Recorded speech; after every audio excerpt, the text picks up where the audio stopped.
On October 20th, 2015, the final episode of Life is Strange was released, and from that moment on, I was never the same. I don't know about you, but Life is Strange is one of my favorite video games of all time. Why? Well, I was a chaotic blue-haired bi-bitch that was attending art school when this game dropped, so I was obviously the demographic. Demographics aside, Life is Strange has reached far and wide since, not only garnering a cult fan base, but it has also had a lasting impact on choice-driven video games. What exactly made this unsuspecting game grow so large? It's got a unique story, unforgettable characters, and has a certain campy charm to it that I think is the perfect snapshot of the early 2010 zeitgeist. Now you're totally stuck in the retro zone. Sad face. There are so many aspects of this game to fall in love with, but the thing that has had the longest lasting impact on me is the game's soundtrack. Yes, the 14-track, perfectly selected soundtrack. This soundtrack not only blends into the soft indie aesthetic that defines the game, but also lyrically suits the game's plot, and can even act as themes to various characters. In this video essay, I'm going to go down the list and talk about why every song was the perfect choice and how they fit into the game at large. Before we begin, I gotta get some obvious stuff out of the way. Firstly, spoilers ahead. If you have never experienced this game, go do that first. I may also make reference to Life is Strange Before the Storm and the Life is Strange comics, but it will be very minor. Secondly, Life is Strange has a mature ESRB rating and therefore covers some topics that might not be for everyone. I'm putting a trigger list on screen right now. If you can't engage with any of these topics at this time, please click off the video. Thirdly, while this is a game analysis through a lyrical lens, I'm not going to go over every single lyric and play 4D chess to make things fit perfectly. Sometimes I will expand on exact lines from the songs, sometimes it will be vibes-based, and other times it will be somewhere in between. Lastly, because this game makes me ill and I'm extra as fuck, I'm going to be doing a cover of each of the 14 songs. Do not come for me when the covers are not flawless recreations. I'm having fun over here, okay? If you're not having fun, you can leave. The original songs are still out there if you'd like to listen to perfection. All song credits will be listed on the screen as they're played and also in the description below. This is my first ever video essay and a passion project that I've had on my mind for quite some time. By quite some time, I mean around a decade, but video essays weren't really a thing back in the day. This soundtrack opened me up to music I didn't know I needed in my life. It has become the sound that welcomes autumn in without mourning summer's end. Every fall, when the light of the golden hour shines through the rusting trees, I find myself thinking about this silly, yet profound video game. I intend this essay to act as a love letter to every one of these songs and to the game at large. I hope you enjoy. We've already talked a little bit about Life is Strange, but let me take you back in time with me for a moment. This game is about our 18-year-old protagonist, Max, never Maxine, Caulfield. She attends a private high school in Arcadia Bay, Oregon that specializes in the arts and sciences called Blackwell Academy. She moved to Seattle, Washington with her family when she was 13 and made her way back to Arcadia Bay to attend a specialized arts program at the school. Her artistic medium is photography, and she enjoys shooting with instant film. You know, a Polaroid camera. This style of hers leans into the game's themes of nostalgia and also gives Max access to photos as physical objects, which will come in handy for her later. Photography as her preferred medium also feeds into the idea of traveling back in time, which is the concept that drives the game forward. Sometimes, looking at an old photo really does feel like you're back in the moment it was taken, which this game uses to its brilliant advantage. The game begins when Max dozes off in her photography class and has a vision of a violent storm.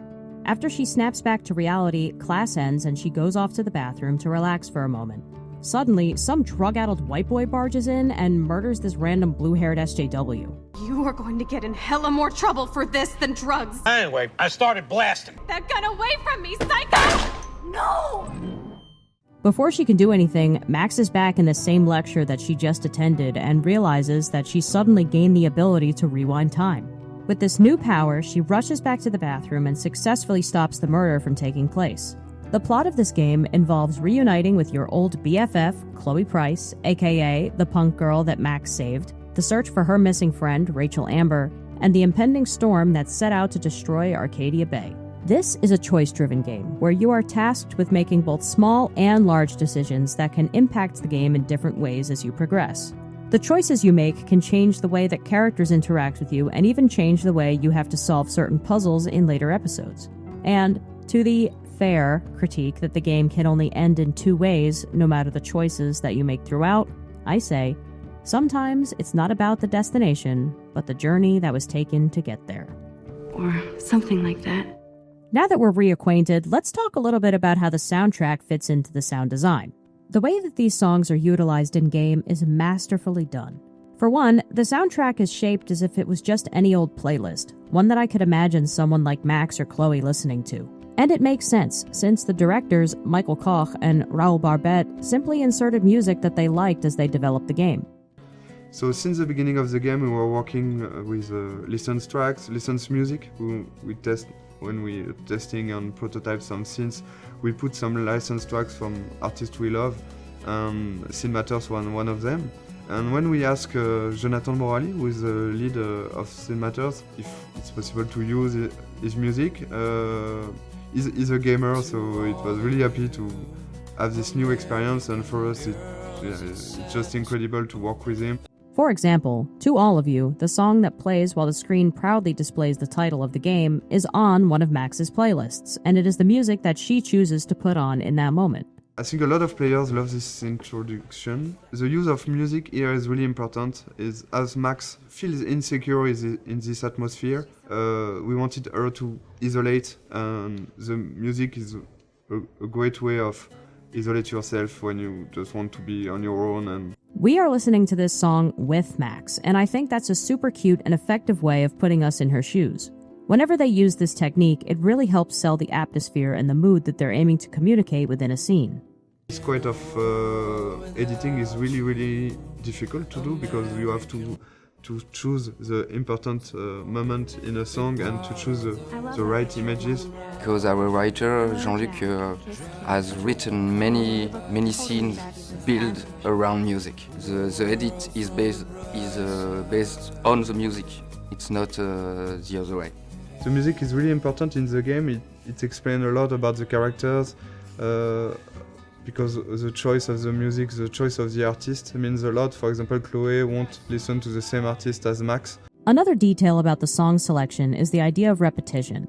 Some songs, like Mountains or The Sense of Me, have limited lyrics and simply repeat them over and over again while the music behind them is what changes. This type of song structure makes me think of scenes like hiding from David in Chloe's closet or saving Chloe from the train.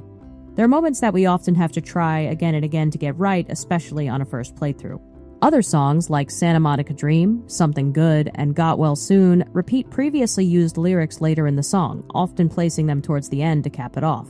This type of structure makes me think more about the game's ideas about prophecy and fate. They make me think of moments where Max travels back in time through photography to revisit moments that we've played before but now have a different interpretation of. I mean, think about how many times we see that first classroom scene alone. Tell us the name of the process that gave birth to the first self-portraits. The Daguerrean process. Oh. Well, that was easy, Max. Was it? Okay. I think these types of songs speak to the repetitive nature of a game like Life is Strange. It's a game about time travel, after all. Repetition is a feature, not a bug. All this to say that, regardless of if they knew it at the time, the combination of musical tone, lyrics, and structure of all the songs add up to make a perfectly suited soundtrack. Now that the overview is done, let's start running down the list already. To All of You, by Syd Matters. The scene this song colors takes place after the vision of the storm that Max just had, but before the bathroom shooting.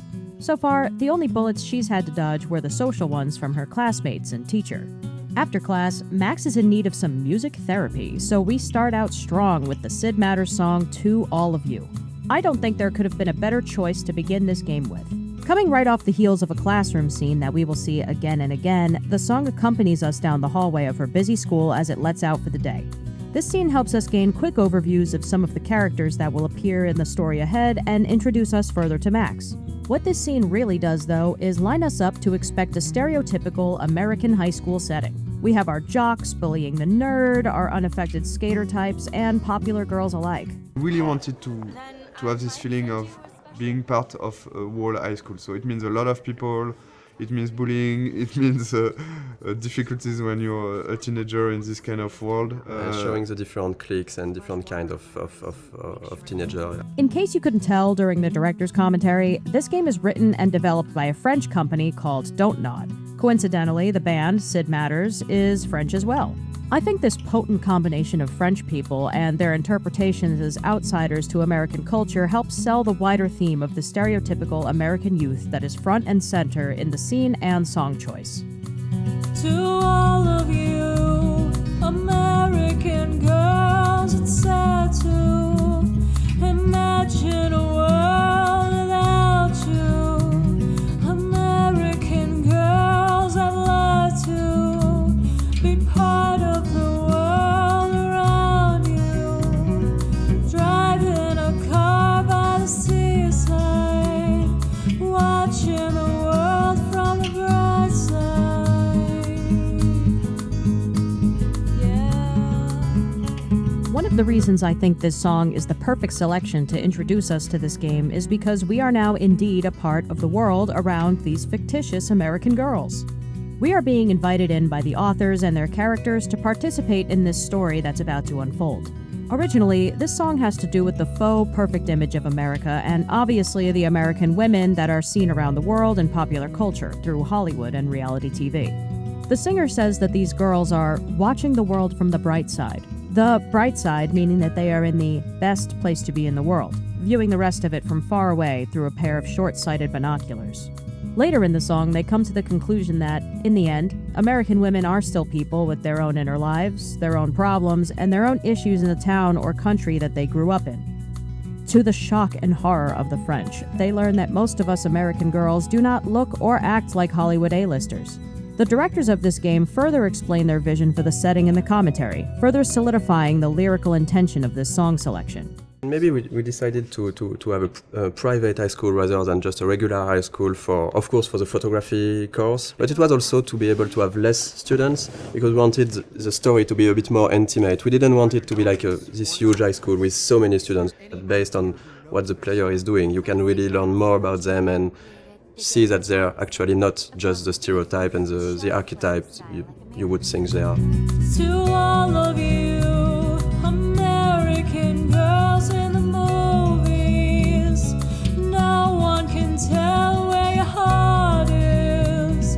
American girls like dollies with shiny smiles and plastic bodies. This stanza expands on the ideal American woman further, since American culture is synonymous with the polished, plastic look that Hollywood boasts to the world. Here, every woman is beautiful but emotionally closed off. It's the land of plastic surgery and half-hearted therapy speak. Their true selves are kept hidden by the desire to fit in both socially and aesthetically with the culture at large. These lines communicate the perceived difference between Max and, to borrow a phrase from Mean Girls, all the other plastics that attend Blackwell Academy. At this point in the game, we've seen this type of behavior already from the likes of Victoria and her goons. Let's not forget future club bangers like... Now, why don't you go fuck yourselfie? They need to be popular, they need to be pretty, and they need to be perfect. Or at least more popular, pretty, and perfect than people like Max. Also, can we mention Courtney's fucked up eyebrows, please? They aren't sisters, they aren't cousins, they aren't even on the same damn family tree. Now, Max, aka Maxwell Silverhammer, Super Max? or The selfie hoe of Blackwell. is a hipster. She's #not like other girls. She has cool interests like vintage photography and watching Final Fantasy Spirits Within. She mostly keeps to herself while still managing to branch out just enough to make a few tight friends at her school that she made through genuine selfie expression. Sorry, I couldn't resist. Even her fashion choices communicate that she likes to keep things simple, opting for the same gray sweatshirt, blue jeans, and a graphic tee each day. She doesn't like to stand out too much, and her iconic pink deer shirt is an artistic reflection of that. It reads, Jane Doe. You may have heard this phrase from detectives or coroners on TV when they refer to an unidentifiable body as a John or Jane Doe, depending on the corpse's perceived gender. The key word here is unidentifiable. A few of Max's other t-shirts also feature deer to feed into this Jane Doe idea, but also because the doe holds important significance throughout the game. The point is, Max could just be another face in the crowd and be totally okay with that. Mostly. Max is a really interesting character because under the surface, a part of her does seem to yearn for popularity and beauty like all of these plastic girls have, even if she likes to pretend that she's totally above it all. Let's not forget that in episode 4's alternate bay, Max is the queen bee and Victoria is her bitch. But let's not get too ahead of ourselves yet. We'll get to that later. Max has two wolves inside of her. She wants nothing more than to be herself, but she also wants to be liked by everyone. If you've been around the block once or twice, you'll know why these two ideas can't always exist together.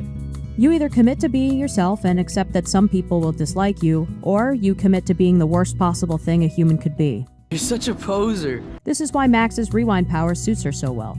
It's the power that every socially anxious person wishes that they had. While she won't be able to predict any lottery numbers, she can go back in time and fix any social fuck-ups that she wishes. I came to nose slide, but I'd love to see somebody do a tree flip. Oh, sick. You're not a poser. I know for a fact that everyone watching this has had a rocky conversation where you can hear the "this action will have consequences" jingle play in the back of your mind during and afterwards. Max thinks too much about what to say next, about seeming cool or like she's always in the loop. After conversations, she wonders if she said or did the right thing, but ultimately tries to stay true to herself. Now, thanks to this shiny new ability, she holds social power like she's never had before. This power and her friendship with the ever bold and brash Chloe Price More like belongs in the trash. Sorry, I must have missed that one. slowly mold Max into a more confident person who's able to stand up for herself and others in a way that she could only ever dream of doing before. I wish I had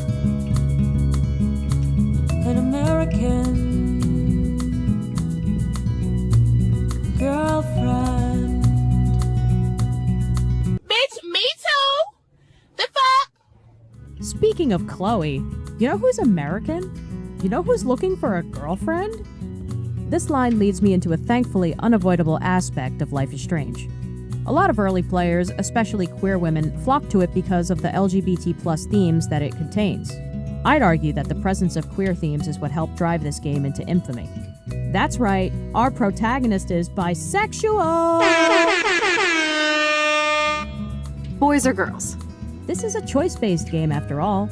The decision between romance and Chloe or Warren is a theme that lines the game's dialogue choices and actions.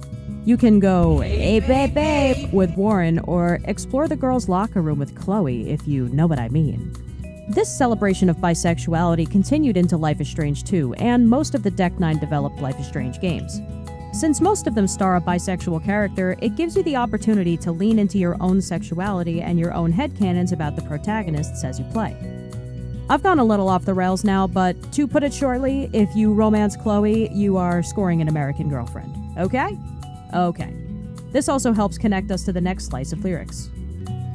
I cry sometimes, walking around my own place, wondering why she cries sometimes, talking about her old place, somewhere around the mountains. No one could dry her fountain till she got tired to complain. This stanza here is about Max's American girlfriend, Chloe. Chloe Price is easily the most widely recognized character in these games. Yeah, she sucks and she treats Max like shit sometimes, but she's hot and has an I can fix her energy to her that drives the ladies wild. Chloe is an angry person with deeply rooted abandonment issues. She lost her father in a random car accident when she was only 14, her best friend moved to a different state in the same week, and then her grieving mother hooked up with an abusive bootlicker shortly after. Not gonna lie, I'd be fucking pissed too. She wants nothing more than to escape Arcadia Bay and is frustrated that she can't seem to get out and make a life for herself after her friend, Rachel Amber, went missing. The lyric, "I cry sometimes, walking around my own place," is Max shedding happy tears, that she's glad to be back in her hometown and has these kind of rose-tinted lenses on, while Chloe's own pair shattered a long time ago. The next lines to this lyric, wondering why she cries sometimes, talking about her own place, and somewhere around the mountains, are descriptive of Chloe's emotions and the town they live in. Arcadia Bay is a coastal town surrounded by lush mountains, and Max is wondering why Chloe hates Arcadia so much while she missed it just as much. As the week progresses, she not only learns why Chloe feels the way she does, but her own memories of Arcadia Bay start to sour. When all is said and done, she will probably cry when she thinks about her own place, but now in a sad way. The next lyric says, no one could dry her fountain till she got tired to complain. You know who tires herself out from complaining all the time? I do. This line is about Chloe, who is crying about still being in her hometown of Arcadia Bay, and the fountain that can't be dried is kept active with an endless stream of tears that glint with pain and frustration. That's when I fly to the wild land, to your land. They are talking about what the narrator of the song would do to attempt to stop these tears or to find the source of the tears for himself. Simply put, traveling to comfort this crying American woman. Max is finally back in her original hometown after 5 years of living in Seattle with her parents. Even though it feels the same to her, both she and Arcadia are different than they were 5 years ago. It, along with Blackwell Academy, feel wild to her, especially with all of the adult drama that she's now privy to. She has flown back to your land, or Chloe's town, just in time to save her from herself and Nathan Prescott. Santa Monica Dream by Agnus and Julia Stone.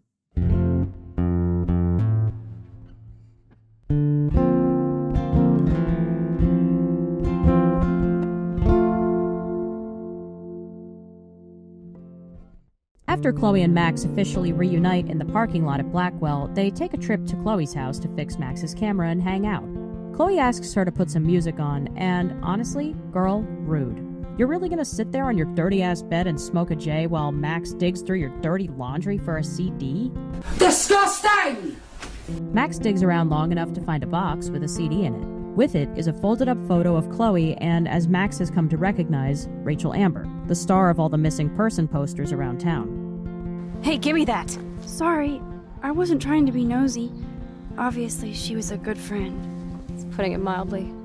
No homo. Yes. No homo, indeed. In this scene, we get to learn a little bit about what Max has been missing out on for the last 5 years. We learn that Chloe's dad died suddenly and her best friend, Max Caulfield, moved away all at once.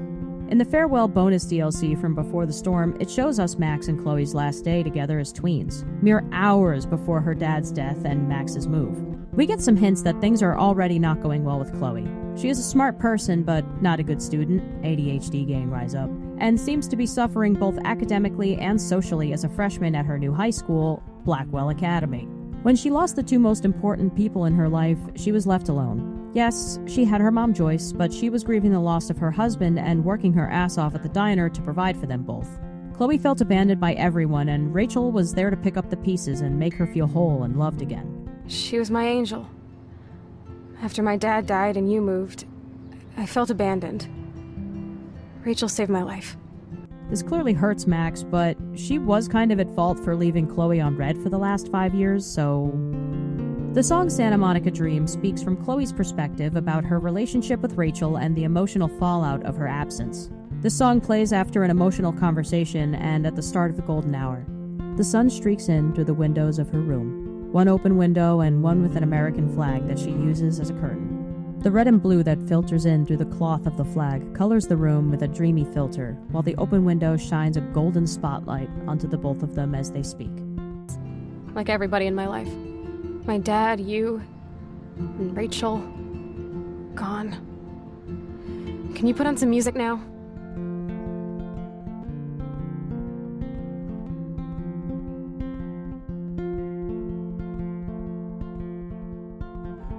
Goodbye to my Santa Monica dream. 15 kids in the backyard drinking wine.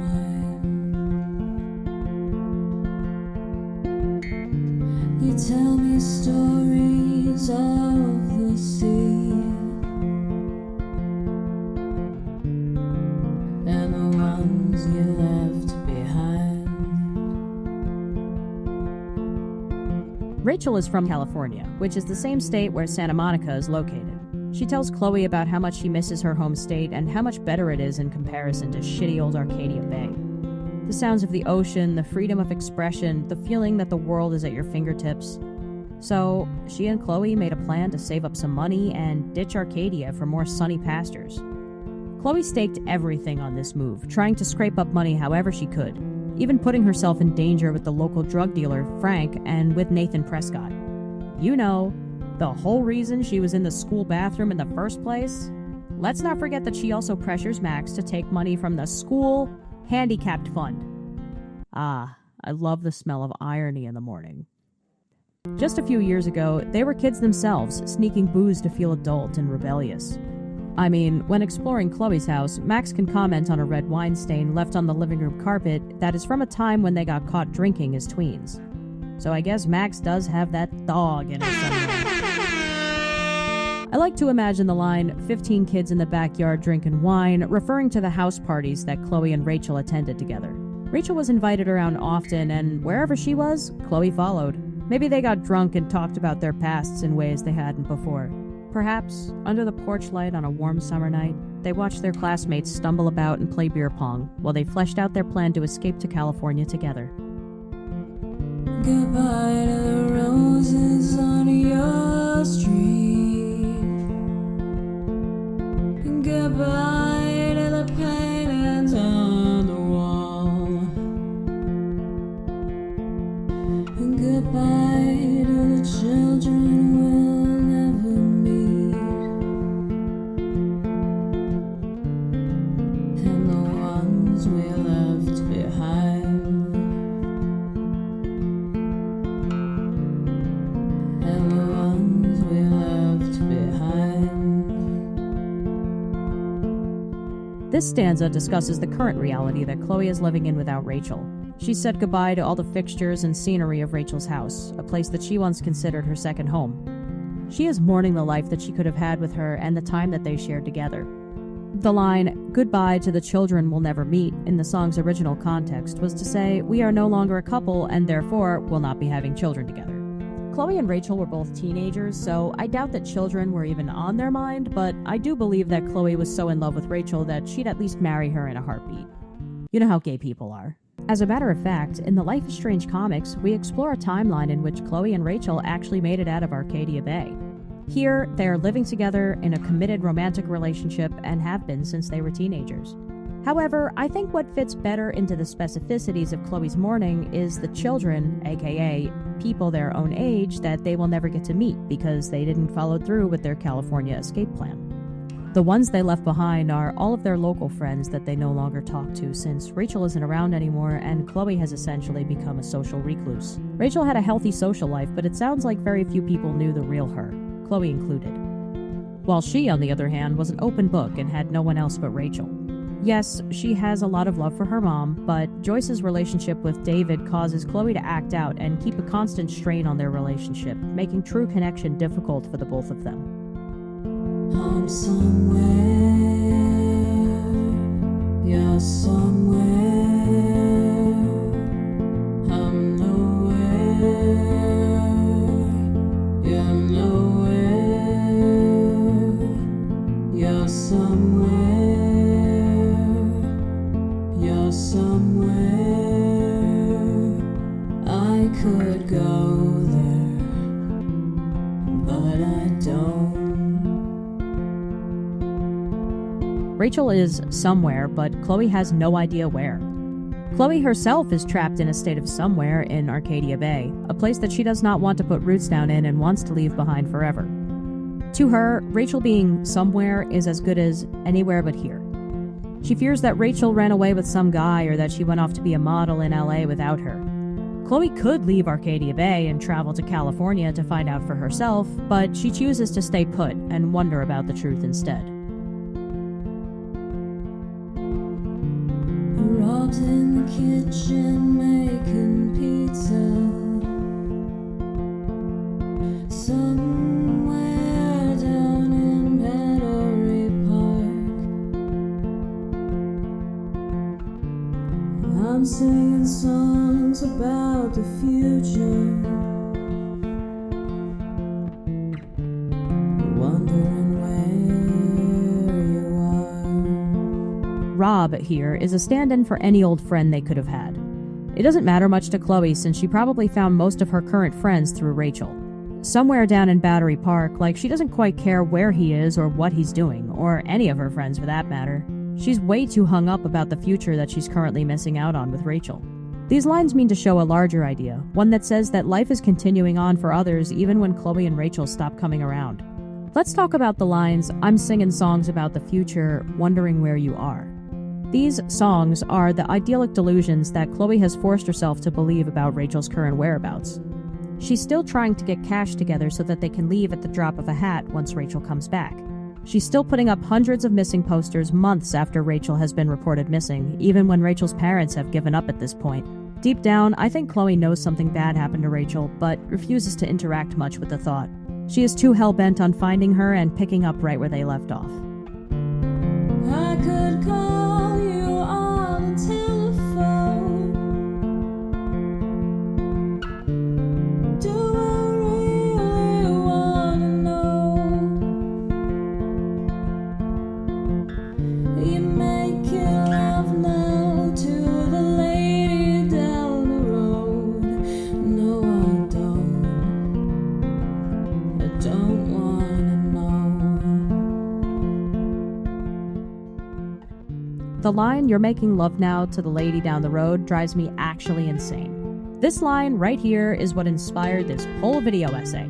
The fact that this line foreshadows a piece of Rachel that we don't find out until episode 3 sets my brain on fire. I always thought it fit so damn well into their dynamic because of Rachel's involvement with the aforementioned drug dealer, Frank. In episode 3, we learned that Rachel and Frank were hooking up and getting high together. Chloe believes she was just doing it for the money so that they can leave for California together, but it still clearly shocks and hurts her. So, Frank was the lady down the road that Rachel was banging. The real truth about Frank and Rachel's relationship and her relationship with Chloe is never totally specified, but I dig that. Rachel is treated with an air of mystery in the first game, and if one thing was for certain, almost everyone she interacted with fell a little bit in love with her. Chloe and Frank were no exception.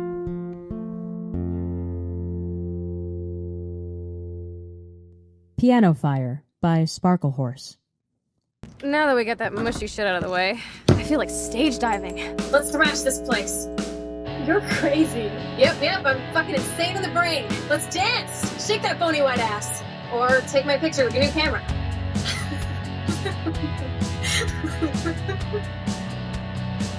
Okay folks, this song is abstract as hell, but I'm gonna analyze it the best I can. This song is played after Chloe and Max get emo about Rachel, and Chloe would like to turn the mood around. This is honestly one of my favorite scenes in the whole game. Chloe smoking weed while jumping on the bed, Max's little dance, the carefree dialogue between them. It's so damn cute. I think this scene shows us a glimpse of how well Chloe pulls Max out of her shell, which is a through line of Max's character development. A piece of Max wants to be in the mosh pit, shaka brah. She wants to live a carefree life and be her true and honest self, like Chloe seems to be doing. Chloe's unapologetic assertiveness drives Max to make some questionable decisions, but overall has her sticking up for herself more than she's used to or even comfortable with. I got sunburn waiting for the jets to land. Circus people with hairy little hands. Can it boys strike up the army band? I got sunburn waiting for the jets. This song kind of continues some themes from the last song we discussed, Santa Monica Dream. Chloe is stuck here, waiting on Rachel to come back, and she's getting sunburned waiting for her jet to land, if you catch my drift. She is waiting in pain, letting the sunburn get worse and worse the longer that she waits. The circus people with hairy little hands are the people of Arcadia Bay, stuck in their performances of conformity, getting their hands dirty with town secrets and gossip. You know, the exact type of people that Chloe can't stand to be around. And how do you feel? How do you feel? I can't seem to see through solid marble. This line always made me think of rose-colored lenses of sorts, but if they were completely opaque. I do not see it. It is referring to the cracks in Rachel's mask that Chloe would occasionally catch a glimpse of, while also choosing to remain ignorant of. Things about her disappearance, her relationship with Frank, or details about her past that she kept close to her chest for one reason or the other. Chloe remains willfully ignorant because she has to. How do you feel? Bad, man. I feel fucking bad.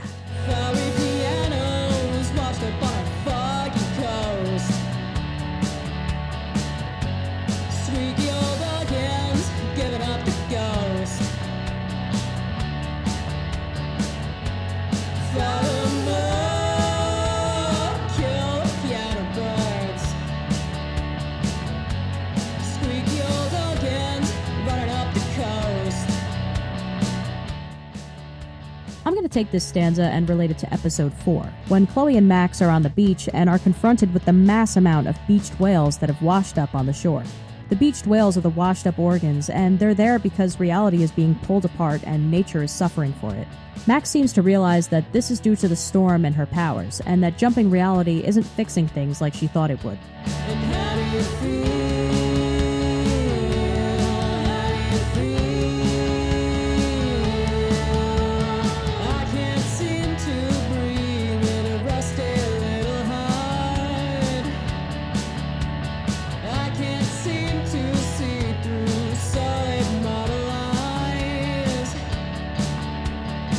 Chloe has a hard time moving on. She's stuck in the past and feels too wounded to move on. She is incredibly depressed and has built up many walls to allow herself to keep on living. She continues to live in ignorance about Rachel because her heart can't take thinking about the worst-case scenario. It has to stay walled off, or rusted shut. The sadness there is twisted in her chest, making it tight and hard to breathe through her anxiety about the situation and the reality that lies on the other side.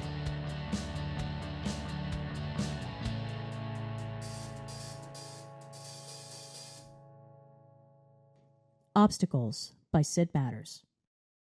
Girl! This is the song of the game. This is the Max and Chloe song.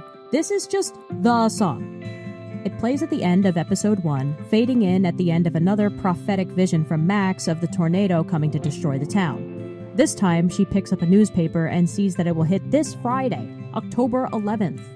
She comes back to her current reality to Chloe shaking her and saying that she's blacked out. This is where Max tells Chloe about her powers, and while Chloe is a little hesitant to believe her... Okay, I see you're a geek now with a great imagination, but this isn't anime or a video game. She takes her at her word. We are then shown an end-of-episode montage of the rest of the characters that we met during the course of episode 1, and characters that we will get to know better throughout the game.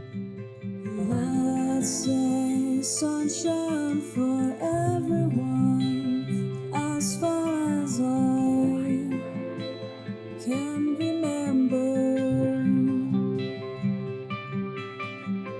Living migratory animals, living under changing weather. At this point, we know that Max and Chloe were childhood friends. Their rekindled friendship drives the narrative forward and lends to the thick layer of nostalgia that coats the game.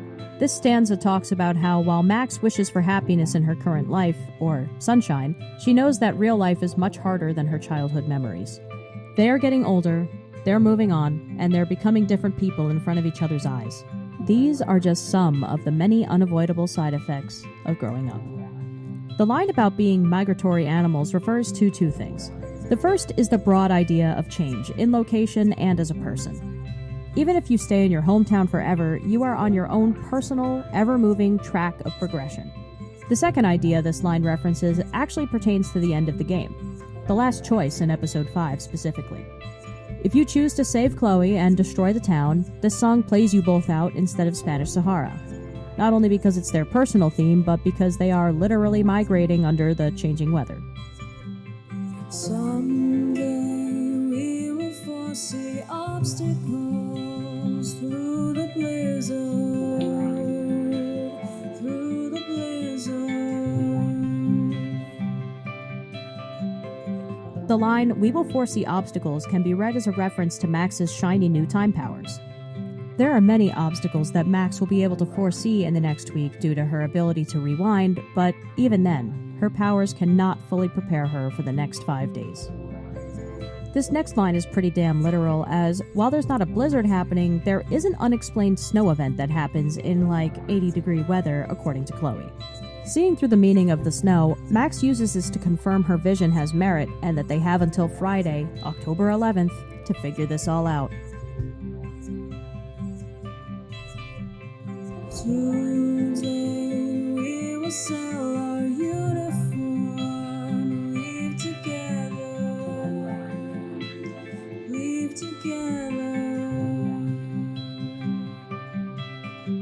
Selling their uniform is them leaving behind everything they once knew.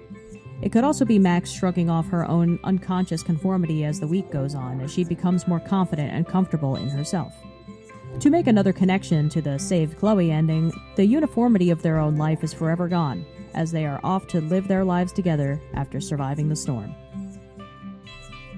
We played hide and seek in waterfalls. We were younger.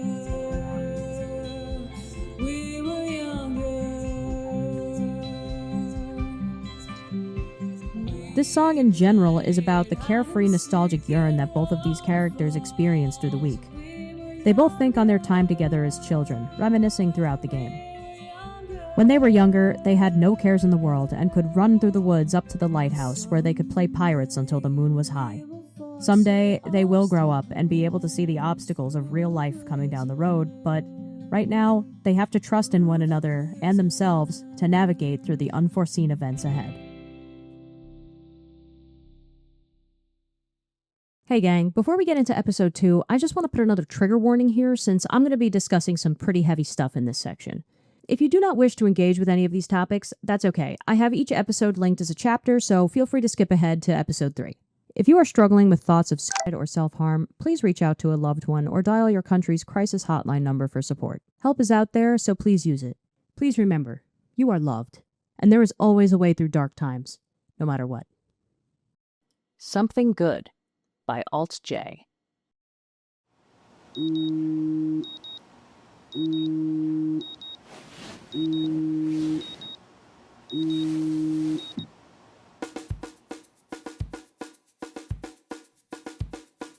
If you've been floating around the internet long enough, you've probably heard of Alt J. Or at least seen this video floating around. If you put it up inside, if you want to put it in my mind. This is how we go and do it, it's alright, I can put it in my butt now. Something Good is how we start off episode 2, as it's set as Max's morning alarm. After researching, I found out that there's some different takes as to what this song is about. Alt J says that it's about defeating a crush, but a lot of the internet seems to think that it's about defeating an addiction to hard drugs. Regardless of the original meaning, the only thing I care about is how it relates to these gay little bitches. Episode 2 of Life is Strange is largely about Kate and the bullying that she's had to endure as of late. We get some hints as to what's going on with her in episode 1 through harassment by both peers and authority figures, but episode 2 really dives deeper into the whole situation. To recap, Kate has been getting bullied recently because there is a video circulating around the school that features Kate at the latest Vortex Club party. Thankfully, we never see the video, but it allegedly shows her in a severely intoxicated state, kissing or trying to kiss some of the boys at the party. Unfortunately, the driving force as to why she's being made fun of so much is because of her religious beliefs. Kate and her family are devout Christians, and she is the leader of an abstinence club that we can see flyers for throughout the school. Her bullies take advantage of the perceived irony of the situation, defacing her club posters, writing shitty things on the whiteboard outside her dorm, and calling her horrible names as a result. Personally, I think that all of the songs in episode 2 are about Kate and her struggles with being bullied, but let's focus on something good for now. Thank you. Something good. Oh, something good.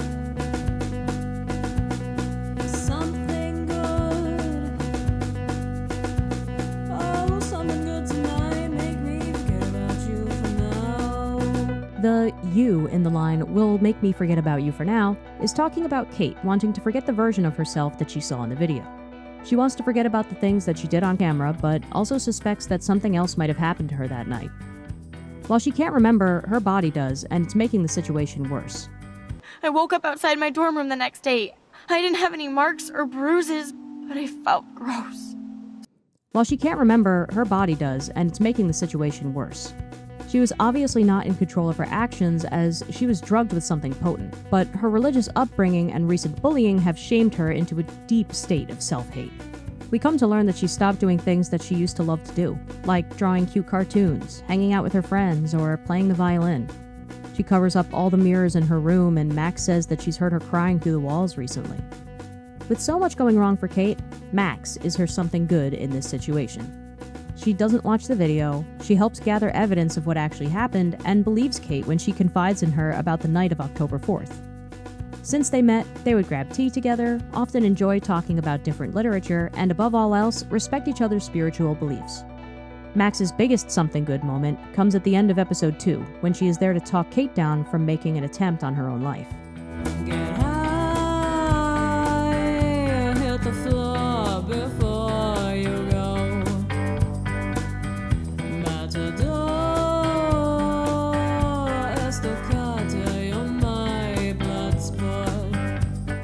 Kate, unfortunately, did get high, non-consensually, at this Vortex Club party. Hitting the floor is her passing out from being dosed and hitting her rock bottom afterwards. She came to and found that not only did she, quote-unquote, go crazy and kiss a bunch of boys, she also woke up feeling physically violated. At this point in the video game, we have no fucking idea what's going on or why Kate was drugged. We have had one brief and ominous shot of some red binders with girls' names on them, but that's about it. When I first played this game, I was going into my senior year of college and had done plenty of partying at this point. I had heard the horror stories, so my mind, and the minds of many other people, connected the sinister dots. Because of the implication. Kate is under the stomach-churning suspicion that she may have been SA'd at or after the Vortex Club party, and thinks that Nathan was somehow involved. Let's take a look at the bullfighting metaphor present in the lyrics. We have the matador, their sword, and the bull that they are fighting. In the context of the game, Kate's bullies are the matador, Kate and her reputation are the bull, and estocata, the act of slaying the bull with a sword strike to the neck, is the video that is being sent around. To Kate, her life is ending before her eyes. Not only are the students of Blackwell talking about this video, but school faculty are talking about it, and her parents know about it too. We know this because Max can find a scathing email from her mom about the whole ordeal, expressing how disappointed and disgusted she is in Kate. Absolutely fucked up, by the way.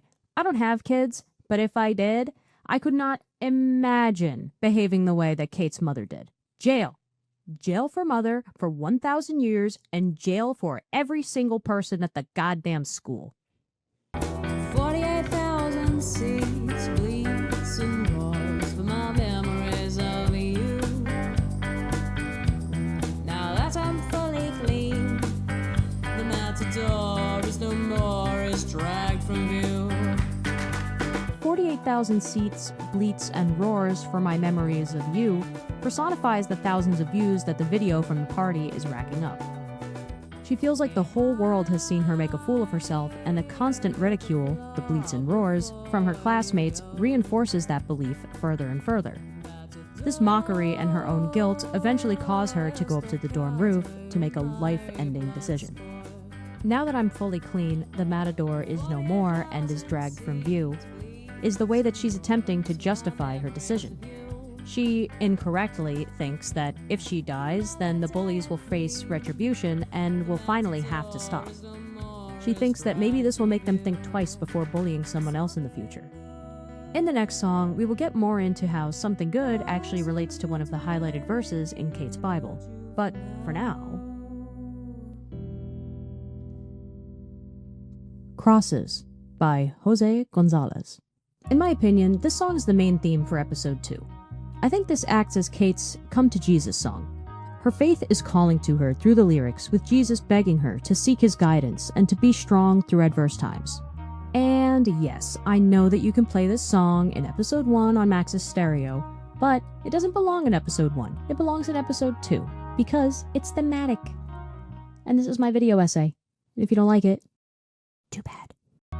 Don't you know that I'll be around to guide you through your weakest moments, to leave them behind you, returning nightmares, only shadows. Cast some light and you'll be alright.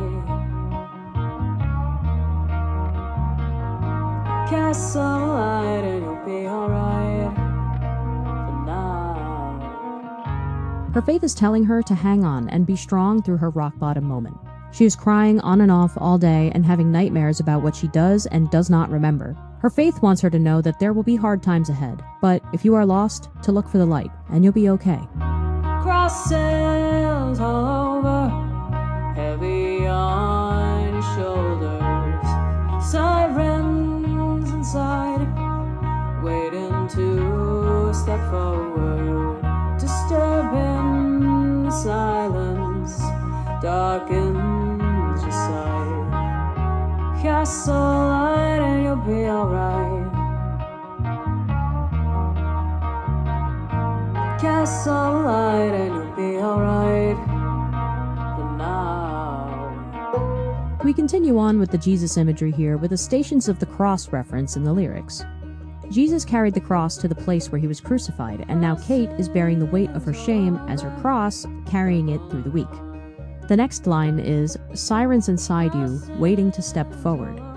The sirens in her head are all of her suicidal thoughts from the week, and they are screaming at her to make a bad decision, trying to drown out the support that she gets from friends like Max. Crosses all over the boulevard. The crucifixion reference continues with the crosses all over the boulevard. As Kate navigates her day, she is bombarded with reminders of what she sees as sins. She has both social and biblical reinforcement to think that girls who go crazy and kiss a bunch of boys are sinners. Unfortunately, even in non-consensual situations, history has a habit of showing that women will be shunned, and in the past, even put to death. The streets outside your window overflood. People staring, they know you've been broken. Repeatedly reminded by the looks on their faces. Ignore them tonight and you'll be alright. Cast some light and you'll be alright. Similar to Something Good, this song talks about having an audience to your worst moments and feeling like the whole world is watching your every move. Kate feels like her life is over. She fears that everyone in town has either seen the video, going to make fun of her, or both. They know her shame and they know that she has sinned. If she can just find her faith, then she can find hope and make it another day. However, that same faith can help or hurt Kate. Before Max leaves for the diner in episode 2, we visit Kate in her room. Here, we pick up a lot of red flags about Kate's recent behavior, but also find some highlighted verses in her Bible. If you've played the game before, you know just how important these passages are. When you're talking her down from the roof, you better pick the right one. The two verses that Kate has made note of in her Bible are Matthew 11:28 and Proverbs 21:15. Matthew 11:28 says, "Come to me, all who are weary and burdened, and I will give you rest." This is the correct verse to pick when talking to Kate. In the song Crosses, Kate's faith is begging her to ride out bad times and to find strength through the Lord. So, the message of the song Crosses mirrors the Bible verse from Matthew. Now, with Proverbs 21:15, it says, "When justice is done, it brings joy to the righteous, but terror to the evildoers." This is the wrong choice. If chosen, this verse can cause Kate to jump and end her own life. Although she scribbles out Proverbs in her notes, it still clearly stuck out to her enough to write it down. I think that Kate seems to justify her death in this verse, which is why it's only scribbled out instead of thrown away in the garbage. She hasn't quite made up her mind yet and is actively fighting against her dark thoughts. In Kate's mind, she's twisted this verse to say that when justice is done, her death, it brings joy to the righteous, her family, but terror to evildoers, her bullies. If you choose this verse, Kate's clouded mind rationalizes dying as atonement for her abusive family and revenge against her bullies. Like how Matthew is crosses, Something good is Proverbs. The end of Something Good ends in mutual death of the matador and the bull that he is fighting. Death to the sinner, and revenge on the bullies. Out of all the cool little connections that you can make from this soundtrack, I think this is one of the coolest ones. Like I said in the beginning, I have no idea if they put that much thought into these lyrics, but the fact that it still works is astounding. Mount Washington by Local Natives. Oh, this song takes me back. We are once again at the end of an episode with a sad little song that accompanies a sad little montage. The only good thing that we see here is that Kate is alive and well and recovering and in the hospital, and isn't it so great and fun that that's the only way that things could ever end for her? Anyway, the main theme of this song is the heavy weight of shame. Shame! Shame!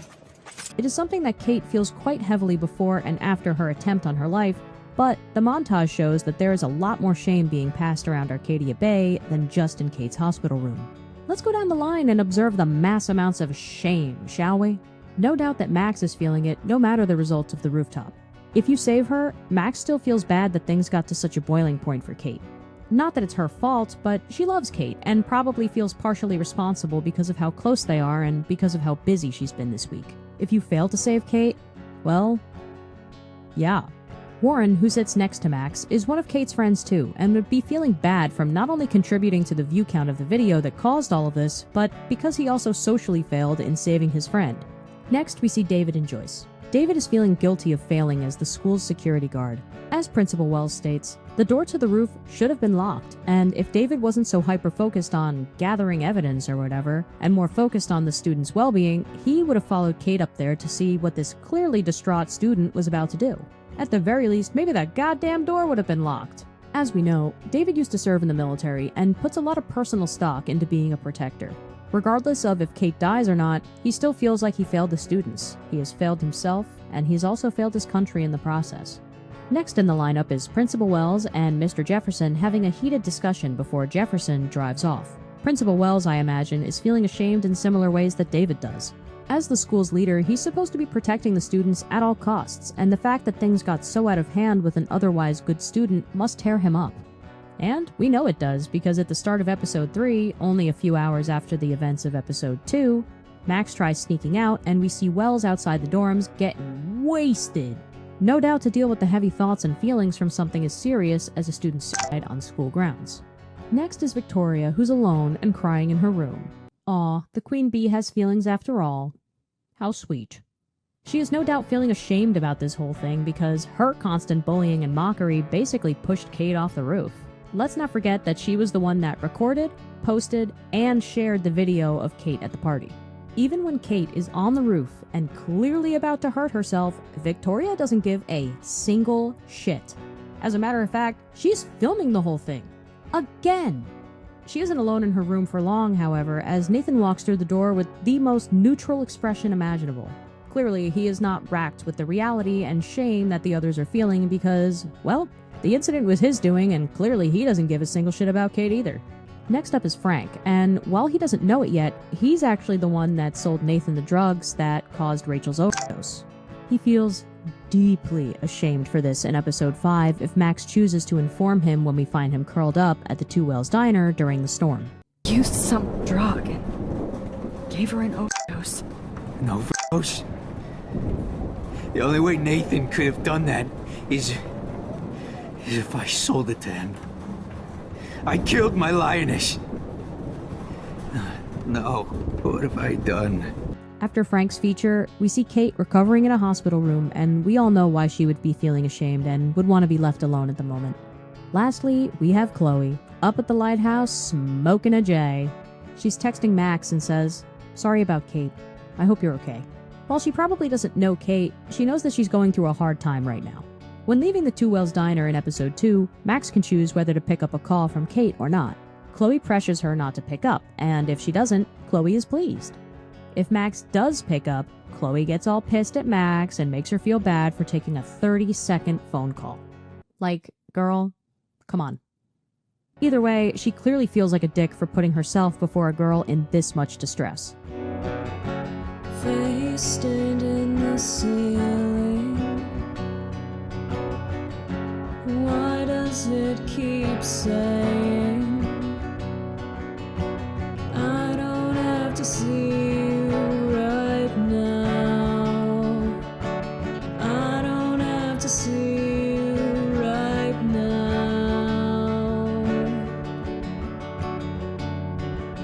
This evokes the feeling of laying in bed and staring up at the ceiling, unable to sleep, which I'm sure is exactly what Kate has been up to all week. This montage also shows pairs and individuals only, giving options to the lyrics, I don't have to see you right now. The choices are either, but I will, or so I won't.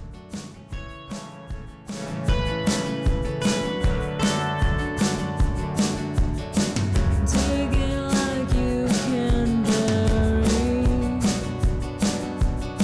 something that cannot die. We could wash the dirt off our hands now. Keep it from living underground. Digging like you can bury something that cannot die again references the video of Kate that has been spreading around the school and town. Kate tries to move past it, but can't seem to escape it. It is the dirt that Kate cannot wash off of her hands. She wants to keep it from living underground or on the internet, of which the cable lines are buried deep underground in the ocean. She wants it to die, but it refuses to, causing her to choose death instead.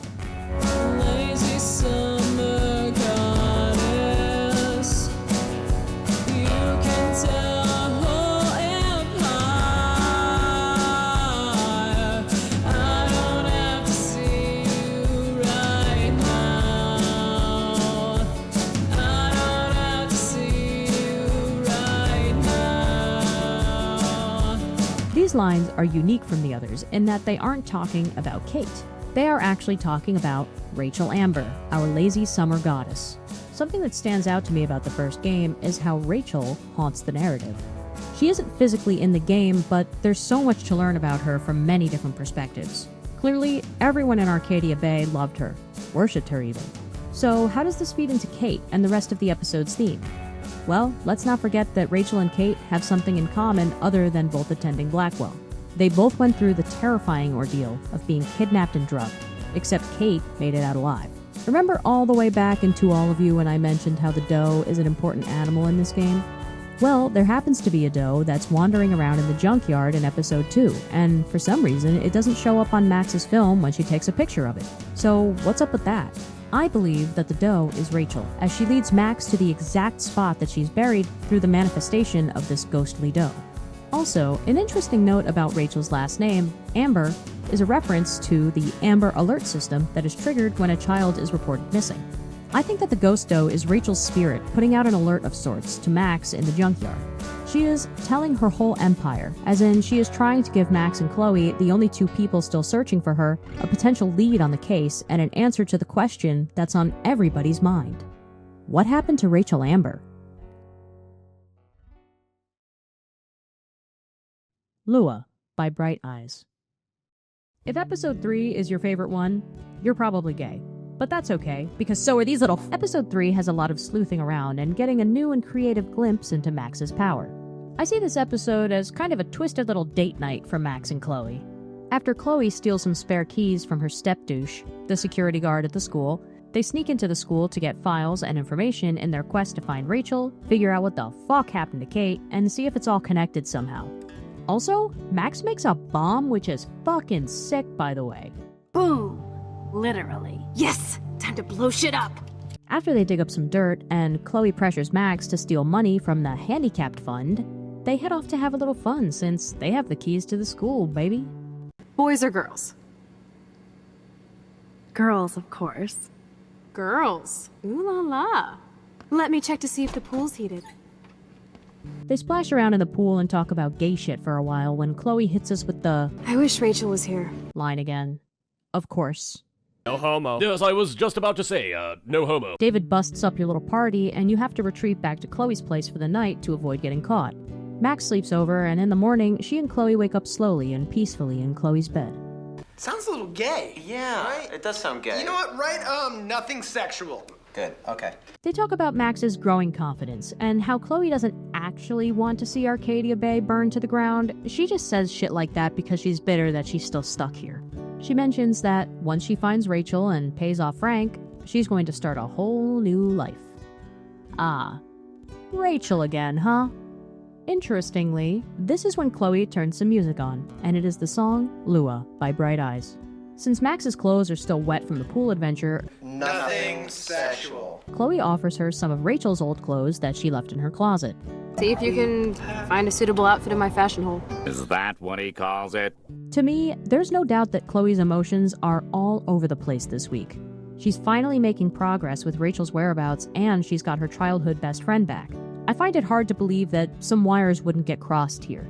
It's even possible that Chloe had a crush on Max when they were kids, but didn't exactly know how to identify those complicated and gay feelings yet. So, while the song plays softly in the background, and she is offering up her old crush's clothes to Max, Chloe gets a gay little idea.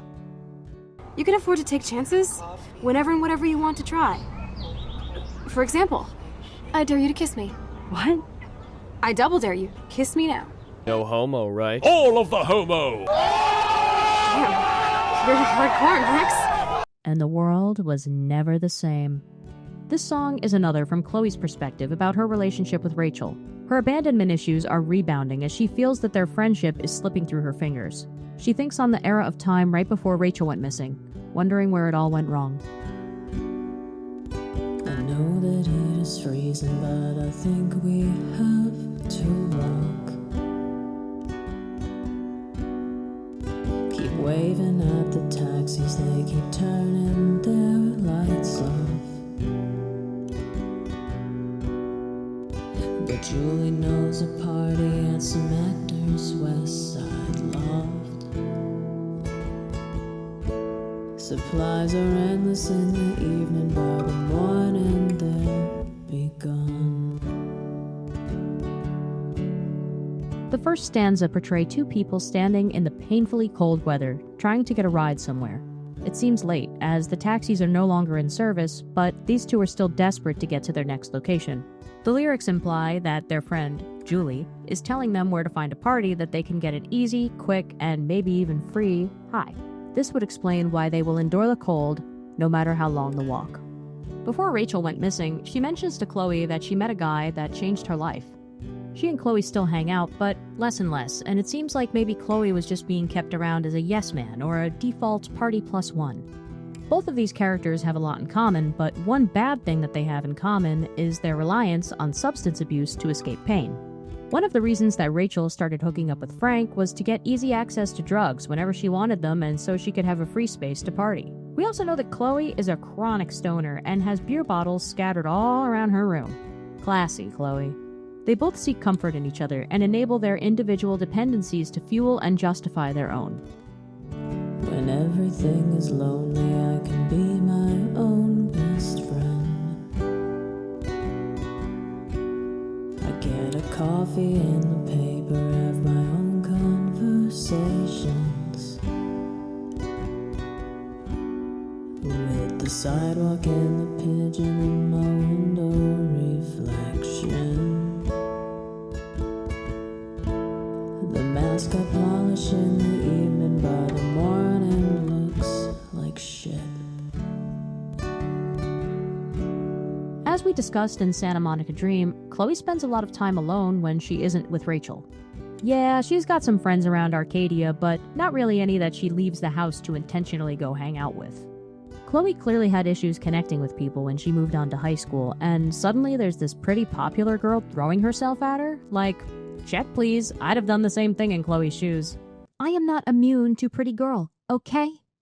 That being said, all of the people that she's considered friends were probably met through Rachel. So when she disappeared, why even leave the house if not to put up more missing posters? The mask I polish in the evening, by the morning looks like shit, talks about how Chloe can't hide how she's feeling no matter how hard she tries. She is a very honest person, brutally so. She could try to put on an act and pretend like everything's okay, but it's a role that she's never quite managed to nail. After all, out of the two of them, Rachel was the actor. And I know you have a heavy heart, I can feel it when we kiss. So many men stronger than me have thrown their backs out, trying to lift it. But me, I'm not a gamble. You can count on me to split the love I sell you in the evening. By the morning won't exist. So, if you have a brain, it's pretty obvious that Chloe and Rachel were romantically involved in some fashion.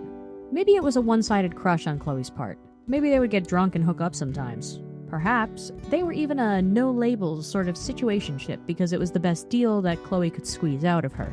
I don't doubt that Rachel knew how strong Chloe's feelings were and would use that to her advantage when she saw fit. Regardless, any physicality or admittance of love that they had at night would be awkwardly avoided by Rachel in the morning. With this context, I think the lyrics, "And I know you have a heavy heart, I can feel it when we kiss.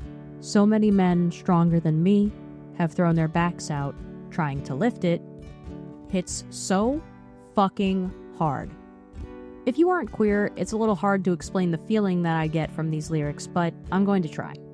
There is something specifically soul-crushing about seeing the person you have a same-gendered crush on either date or hook up with somebody of the opposite gender. Try to prove yourself as a good partner all you might, but you might not even be an option on the table in the shadow of a heterosexual presenting option that your crush can run off to. To be a secret, shameful plaything, while your crush eases into a more socially acceptable relationship. One that has an established social script that is never discriminated against. Chloe thinking, I could fix her. I'm what she needs. We can run away together and then everything will be okay. And, as we know from the events of the game, whether it be a man, woman, or Chloe herself, no one could really save Rachel Amber. Just to clear up any misunderstandings, I am obviously not shitting on bi or pansexual people when they date somebody of one gender and then go on to date somebody of another. As I mentioned in the beginning, I'm bisexual myself, and at the end of the day, you can't help who you develop feelings for. However, I've also been on Chloe's side of things, so I am all too familiar with the feelings of inferiority and insecurity that can creep up in situations like this. You're looking skinny like a model with your eyes all painted black.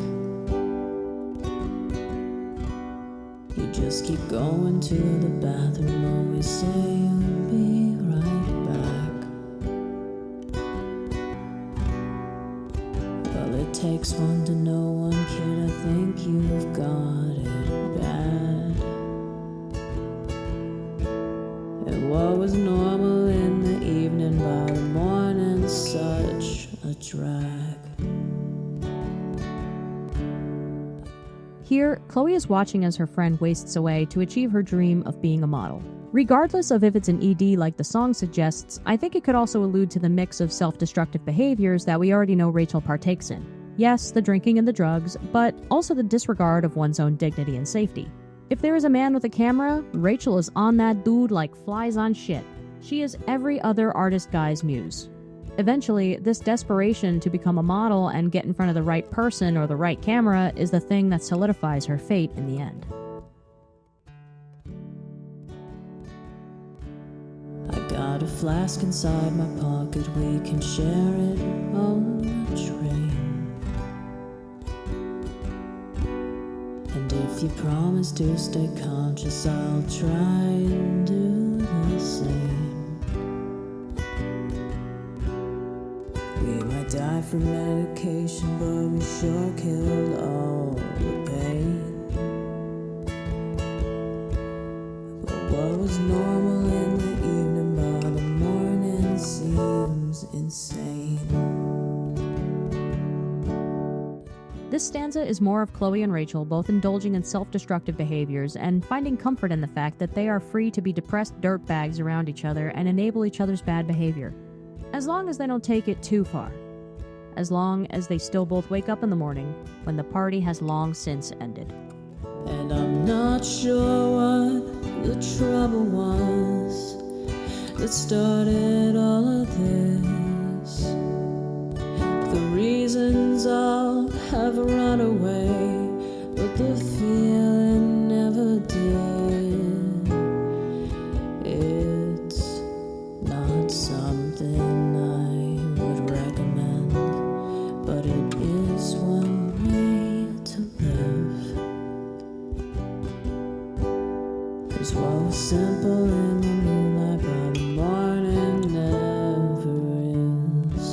In Life is Strange 1, we don't really know much about who Rachel Amber actually was.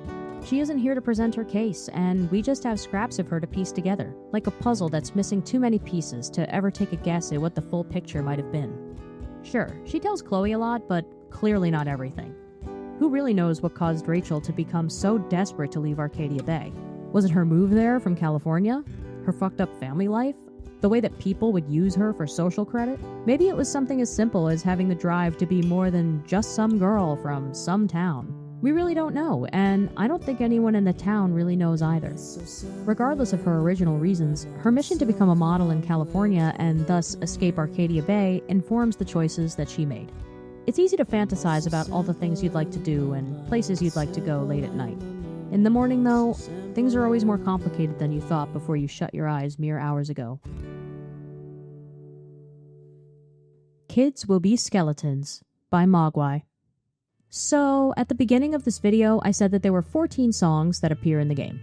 However, one song, this song, does not have any lyrics. Do you think that means I'm gonna fucking skip it?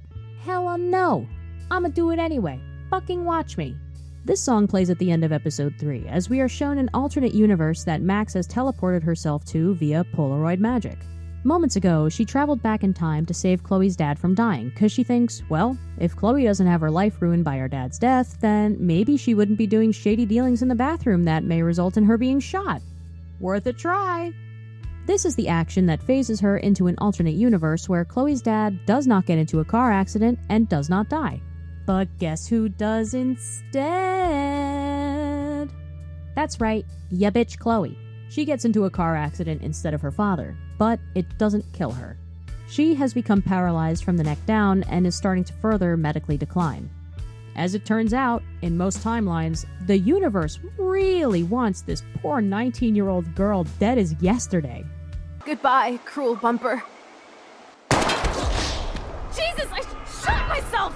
Ugh, I shot myself! This song plays as Max is running through her new reality. She's popular and cooler than Victoria, by the way. Smokes pot, is kind of a bitch, and doesn't give two shits about school. In this universe, Max has become everything that she stands against in her daily life. You're plastic. Cold, shiny, hard plastic. And listen, just between us girls, if I woke up wearing that whack-ass outfit, I'd run off school grounds too. I thought she was supposed to be popular, and she's dressing like that? She's dressed like a 46-year-old fun mom who chastises the other parents at the PTA bake sale for selling boxed brownies instead of homemade, artisanal, gluten-free fruit leather. All that shit aside, what's my read on the song?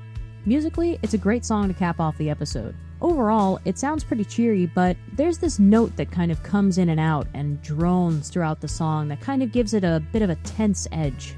What I'm mostly focused on here, though, is the title. Kids Will Be Skeletons. Chloe, Kate, Rachel, Nathan, and Victoria are all kids that can be, or are, killed. There is a cultural phrase that's commonly said in reference to children getting up to mostly harmless, innocent trouble that goes, kids will be kids.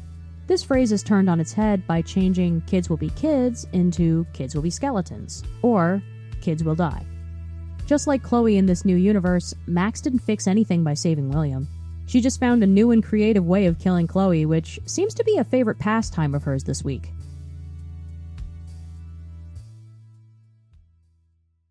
In My Mind by Amanda Palmer. In episode 4, you explore Alternate Bay a bit more. You are eventually told that although Chloe is still alive, her time here is numbered. This leads us to one of the most fucked up decisions in the whole game. I want this time with you to be my last memory. Do you understand? Chloe asks you to assist in ending her own life. She would rather go out on her own terms than have to die a slower, more painful death, and, ironically, considering how Rachel died, asks you to assist her with an OD. Regardless of if you do it or not, Max soon goes back in time again and lets William leave to pick up Joyce, which is the ride that takes his life. This action, or I guess the lack thereof, sets this timeline straight again and... oh, who is that? It's your blue-haired punk girlfriend, yay! Go give your bestie a hug, girl. With this song, I think it's less of a, the lyrics, man, the lyrics just fit so well, and reads more like a lesson that Max has just learned. In my mind, in the future 5 years from now, I'm 120 pounds. And I never get hungover because I will be the picture of discipline, never minding what state I'm in. And I will be someone I admire. And it's funny how I imagine that I would be that person now, but it does not seem to have happened. Maybe I've just forgotten how to see that I am not exactly the person that I thought I'd be. This song is about the narrator's unending quest for positive change in her life. Throughout the game, even with the power to change the outcomes of most situations after she's seen them play out, Max is never quite satisfied with the choices that she makes. She doubts herself and thinks that if she could just do everything right and be the best version of herself possible, then she could finally start being happy. Like how Max thought that she and Chloe could be happy if she just fixed one little thing.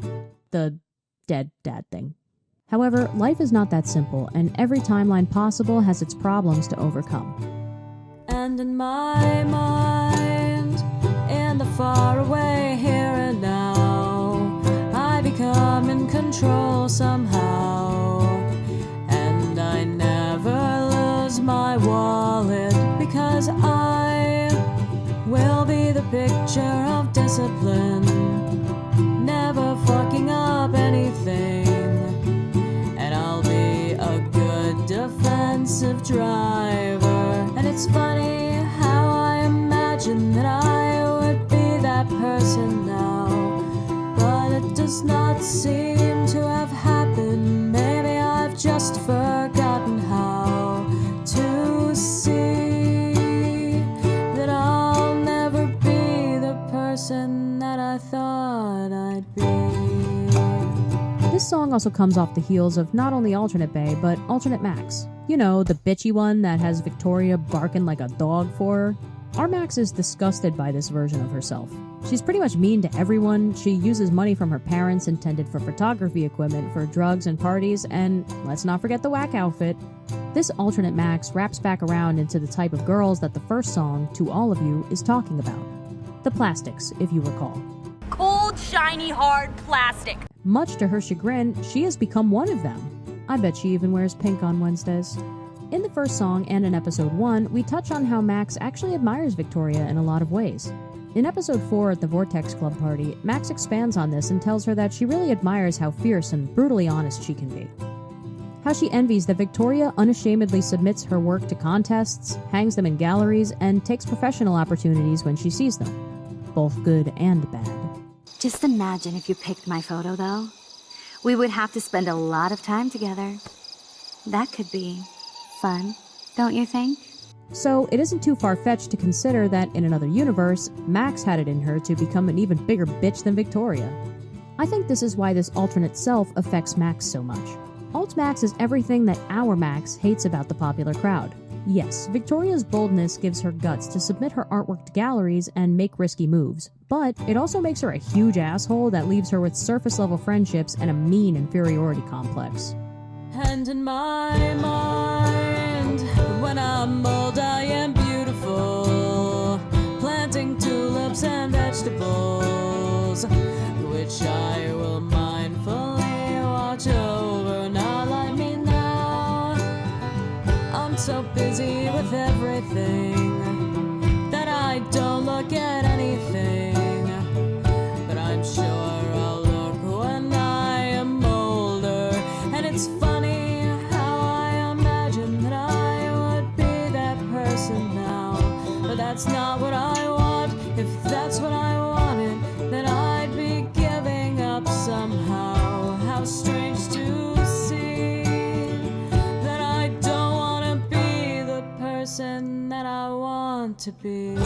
Max has finally seen that not only is this alternate universe worse in every way, but she has come to accept her own reality as the best and only version of herself. Other versions of her may exist across time and space, but this is the only Mad Max she can be. This is the version that she identifies with and loves to be. Her grades aren't the best, she's kind of nosy, and she's a bit of a poser sometimes. But she is a good person, and she knows that for a fact. And in my mind, I imagine so many things, things that aren't really happening.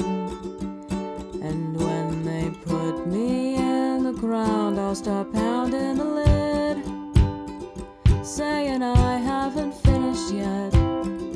I still have a tattoo to get that says I'm living in the moment. And it's funny how I imagine that I could win this fight.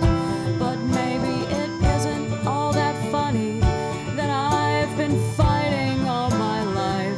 But maybe I have to think it's funny if I want to live before I die. And maybe the funniest of all to think I'll die before I actually see that I am exactly the person that I want to be. With all this timeline jumping, she's imagining all the different lives that she's lived over the last week. This song is Max saying, yes, I am that messy bitch, and I love that about myself. No matter what we do or what we try to change, there will always be pieces of ourselves that are unshakable. You could spend your whole life trying to be somebody else, but at the end of the day, the only person you're ever going to be is yourself. Mountains by Message to Bears. Well, this scene fucks me up every time. Max and Chloe put the pieces together and find a hidden bunker that's being used as a secret photography studio, or, as we come to know, the dark room.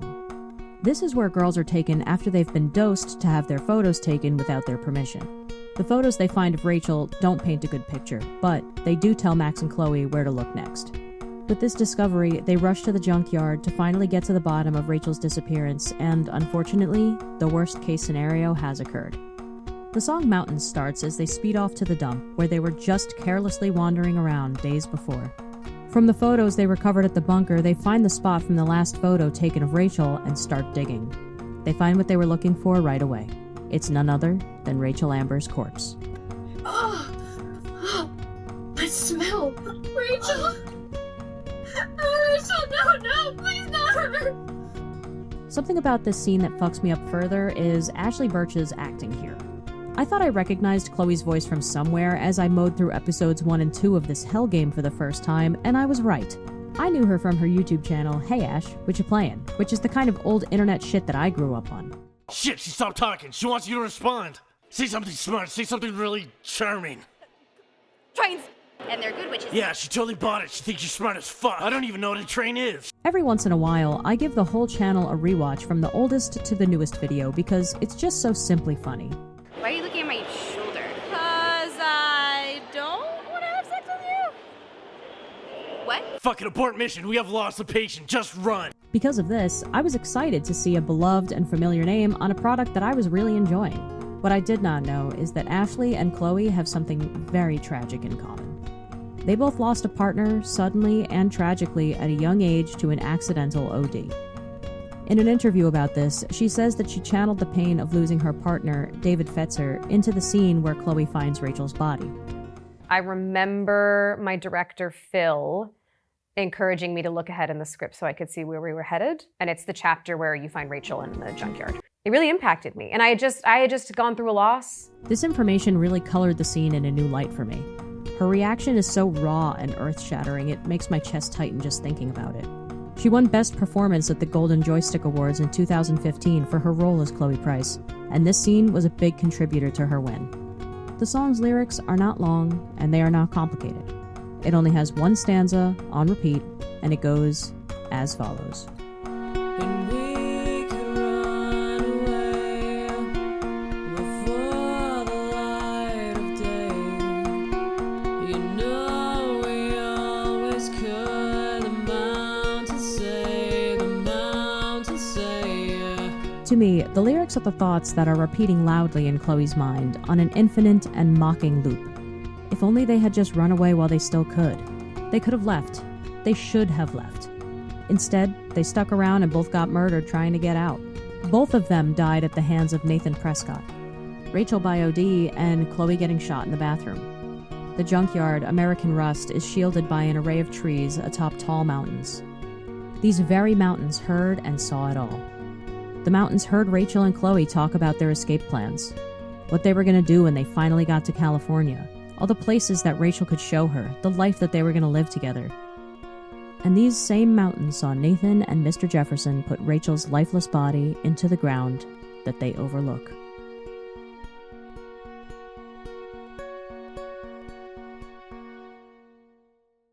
Got Well Soon by Breton. Woof. When I first played this scene, I got chills. Like, damn, what an absolutely iconic song selection for the Vortex Club. I fucking love Evil Club music. I also love the narrative whiplash of getting to see the partying in action and everyone getting wasted juxtaposed with the fact that Max and Chloe just found the dead body of a girl that attended these parties regularly. I learned some cool facts about this song while doing research, so before we get into the analysis, I'm going to share a few of them with you. It was a fun surprise to learn that Breton was influenced by the game to use a blue butterfly on the album cover for War Room Stories, the album this song is on. Unfortunately, Breton disbanded in 2019, but they used a butterfly as their profile picture on all of their social media accounts. For this next fact, I saw a few different sources on this, but the date that appeared most often for the single release of Got Well Soon was on October 4th, 2013.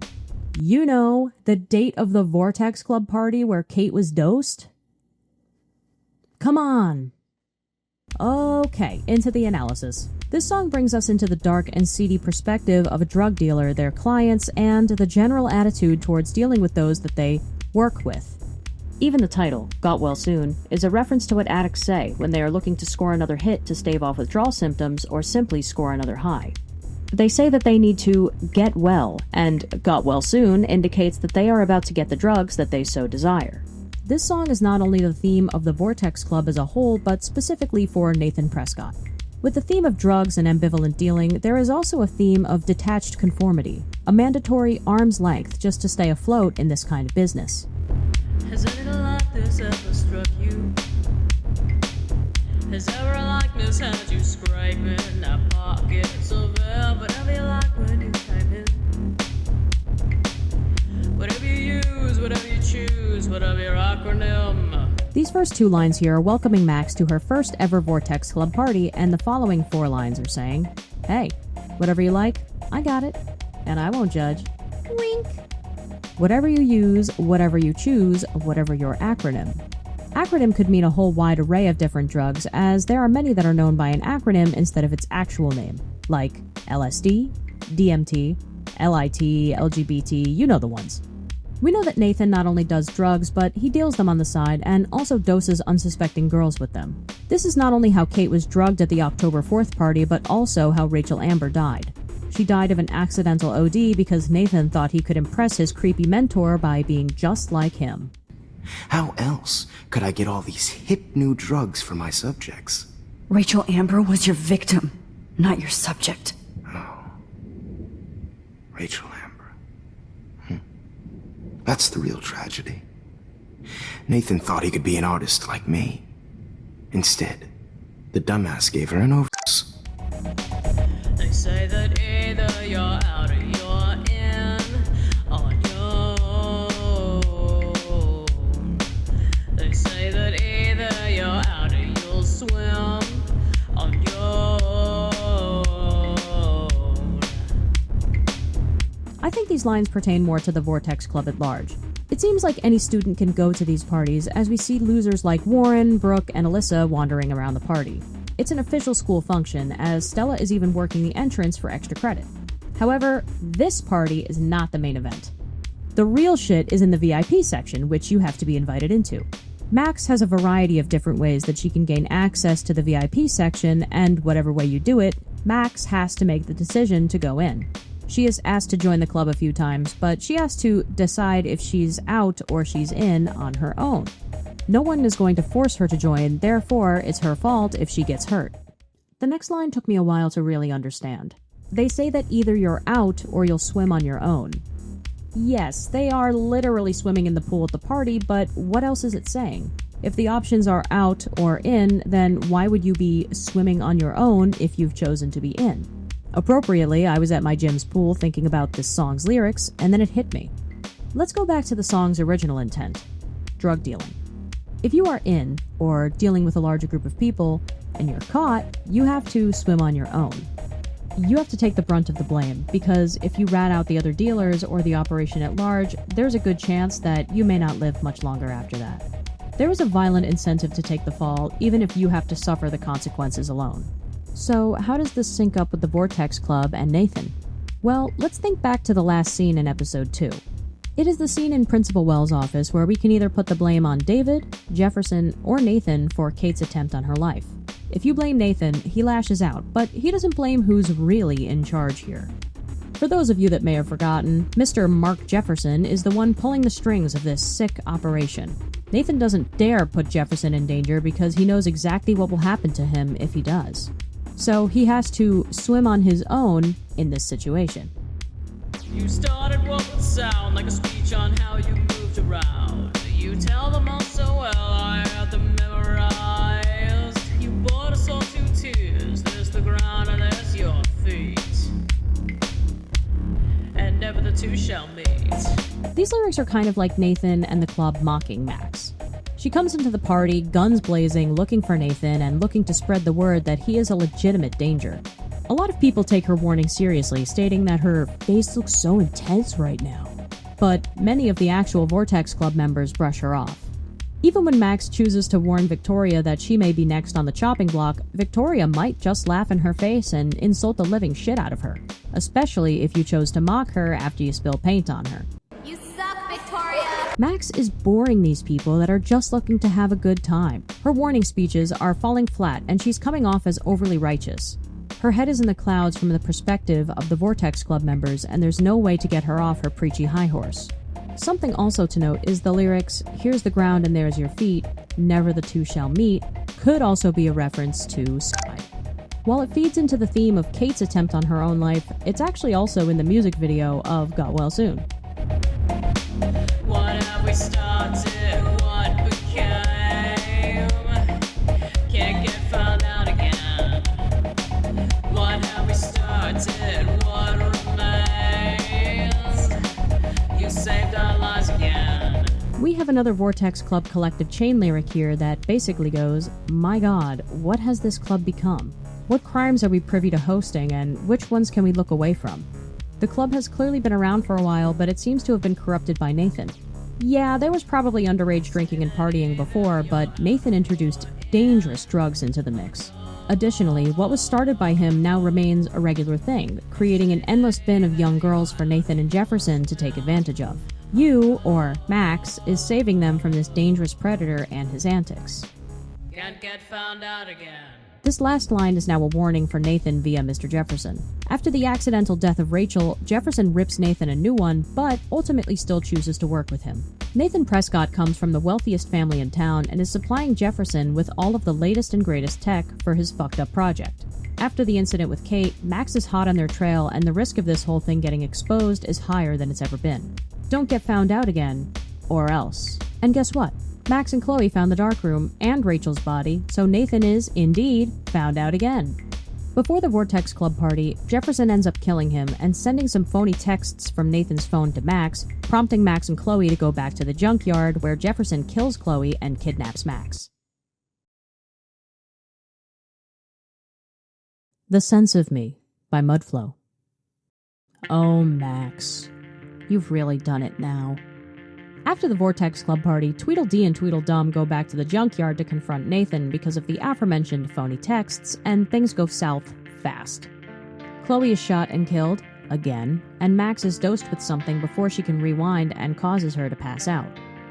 When she awakens, she's tied to a chair in front of a photo drop with a camera set up in front of her. She is now trapped in the darkroom and has come to find out that Nathan is just the henchman for the real brains behind the operation. Mr. Jefferson. Turns out, he's a creep that likes to kidnap and take photos of young, drugged-up, innocent girls, then throw them to the side when he's finished. This also explains why he wanted Max to win the Everyday Heroes contest so badly. It was so that he could go be alone with her on a trip to groom her for his nasty photo shoots. To escape, Max uses some old photos to slip in and out of a few timelines and makes it out eventually. However, in this new timeline that she's made, Chloe is still dead. Max remembers that Warren has a photo that she can use to jump to a timeline where she can stop Chloe from going to the junkyard to get shot and go report Jefferson to the police instead. Now, she must travel into town, which is finally feeling the wrath of the storm that's been threatening her all week. The Sense of Me plays while she drives through the storm, witnessing the mass destruction and death that it's causing. This song is another song with a few lyrics that repeat again and again, which plays as Max witnesses the time loop coming to a close.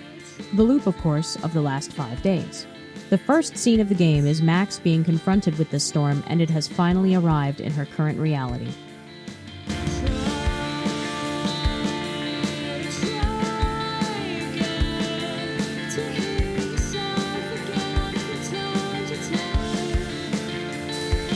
Max is trying to get a sense of herself after jumping in and out of so many different timelines.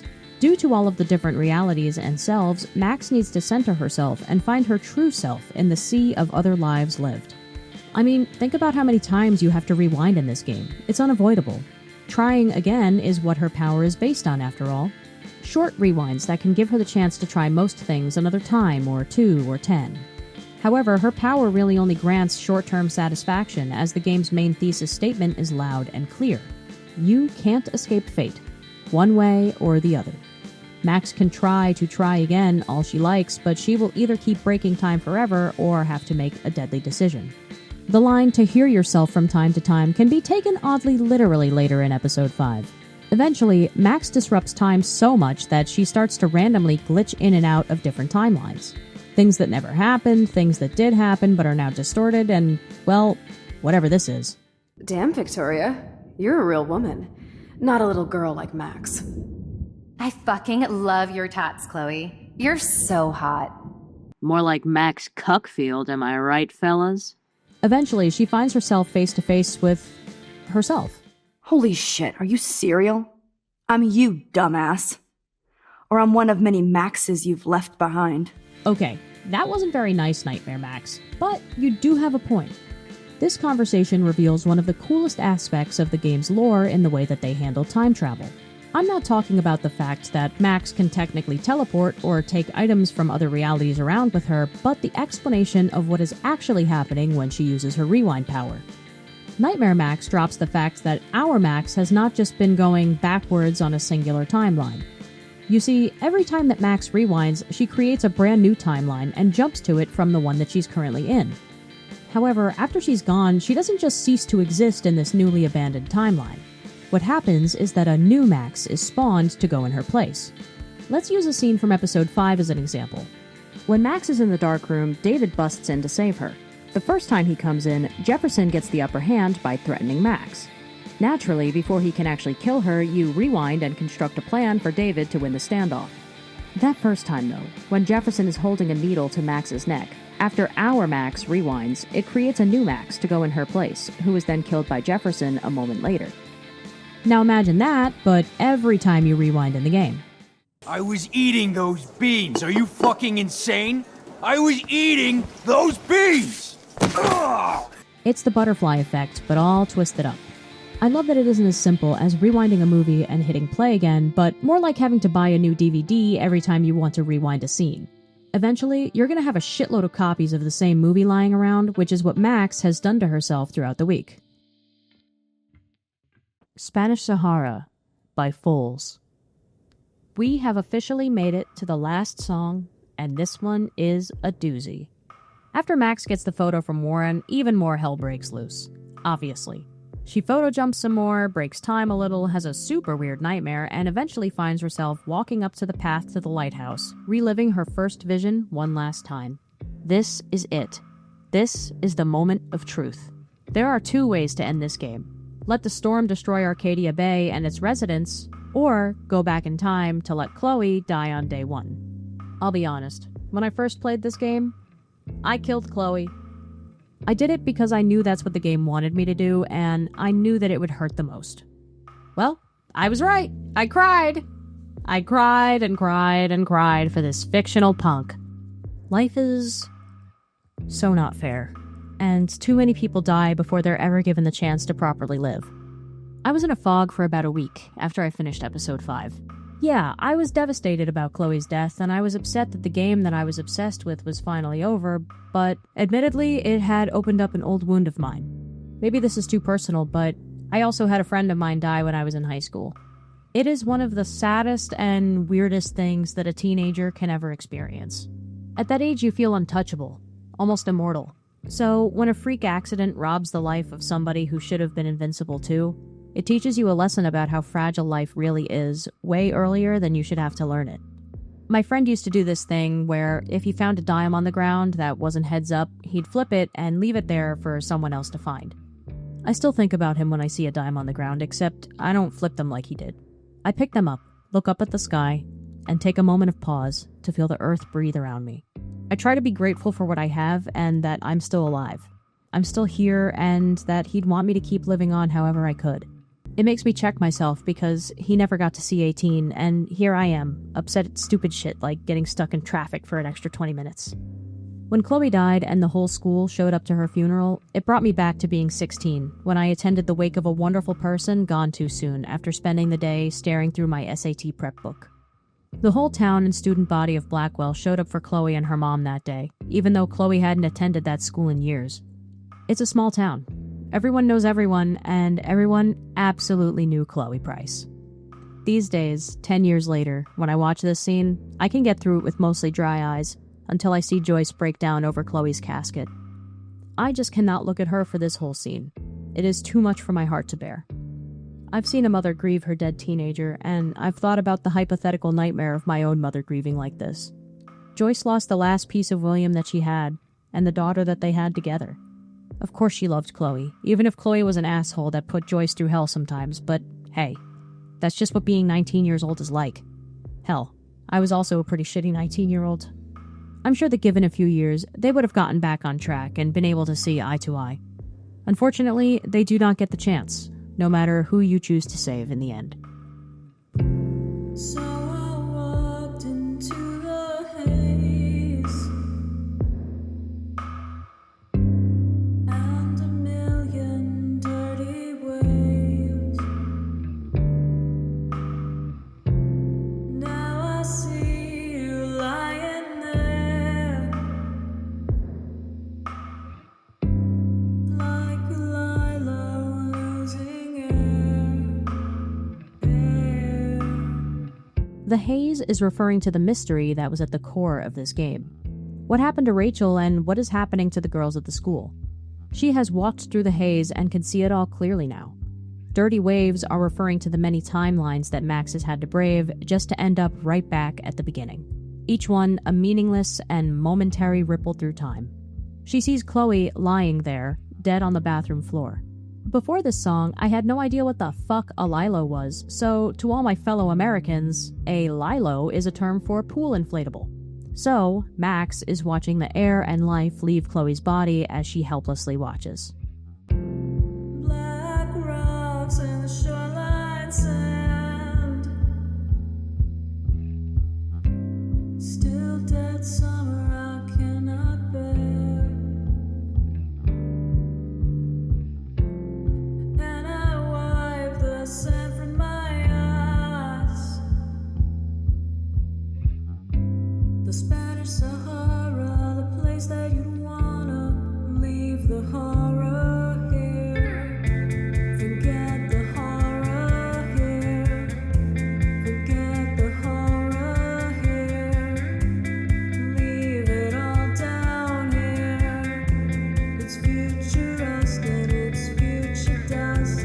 After Max travels back in time to save Chloe from being shot by Jefferson, she returns to her current timeline, where she and Chloe are standing at the shoreline, watching the storm fast approach the town.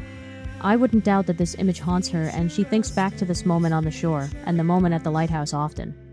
The still dead summer I cannot bear is the week that she spent with Chloe. Yes, it's the fall, but let's not forget that on day 1, Chloe says, Snowflakes? It's like 80 degrees. Summer has only just come to an end, and it is still quite hot out. The next lyric says, "And I wiped the sand from my eyes," evoking the imagery of a wild sandstorm, and for Max, it's specifically the sands of time. They have been blowing around her and obstructing her view for the whole week. She wipes her eyes clean after an unbelievable 5 days and sees that all she's experienced was inescapable. She has not only seen past the haze of the mystery, but has seen past the veil of time itself. She was always going to have to make that final, deadly decision, and if this song plays, we know what choice she made. The next lines, "Leave the horror here, forget the horror here," is Max wanting nothing more than to leave the horror of the last week behind. She has to leave all of her memories behind and bury it with Chloe, because Max truly tried everything she could to save both Chloe and the town, and she can't even talk about it with anybody.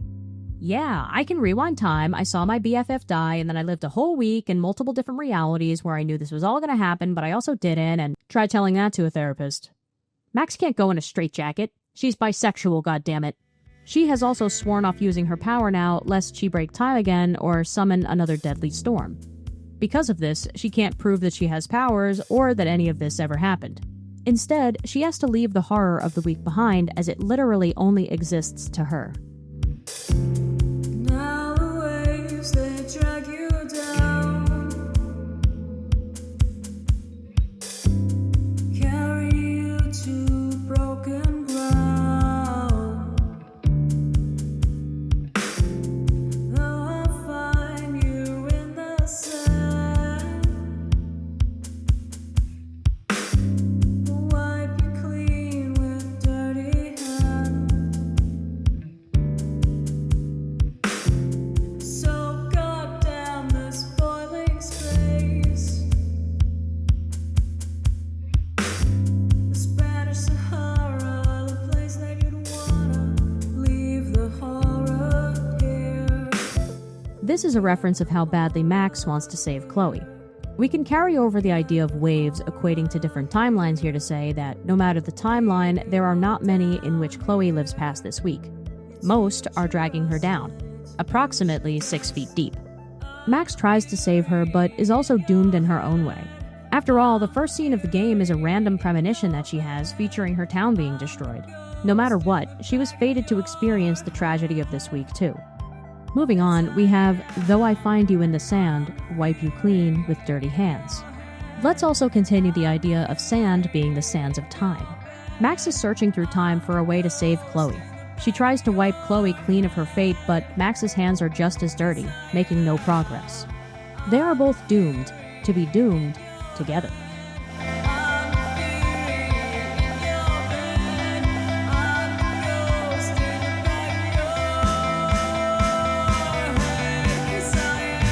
Here we have another mass lyric repetition, communicating that Max can tell herself to forget this last week all she wants, but she cannot. She will forever ruminate on the last 5 days of her life. Some of these lines read to me like Chloe, the ghost in the back of her head, saying this to her, begging her to move on, to forget all of the traumatic shit she's seen this week, to bury it with her in the casket. The phrase, "its future rust and its future dust," evoke the feeling of the song Dust in the Wind by Kansas, which is about the inescapable passage of time.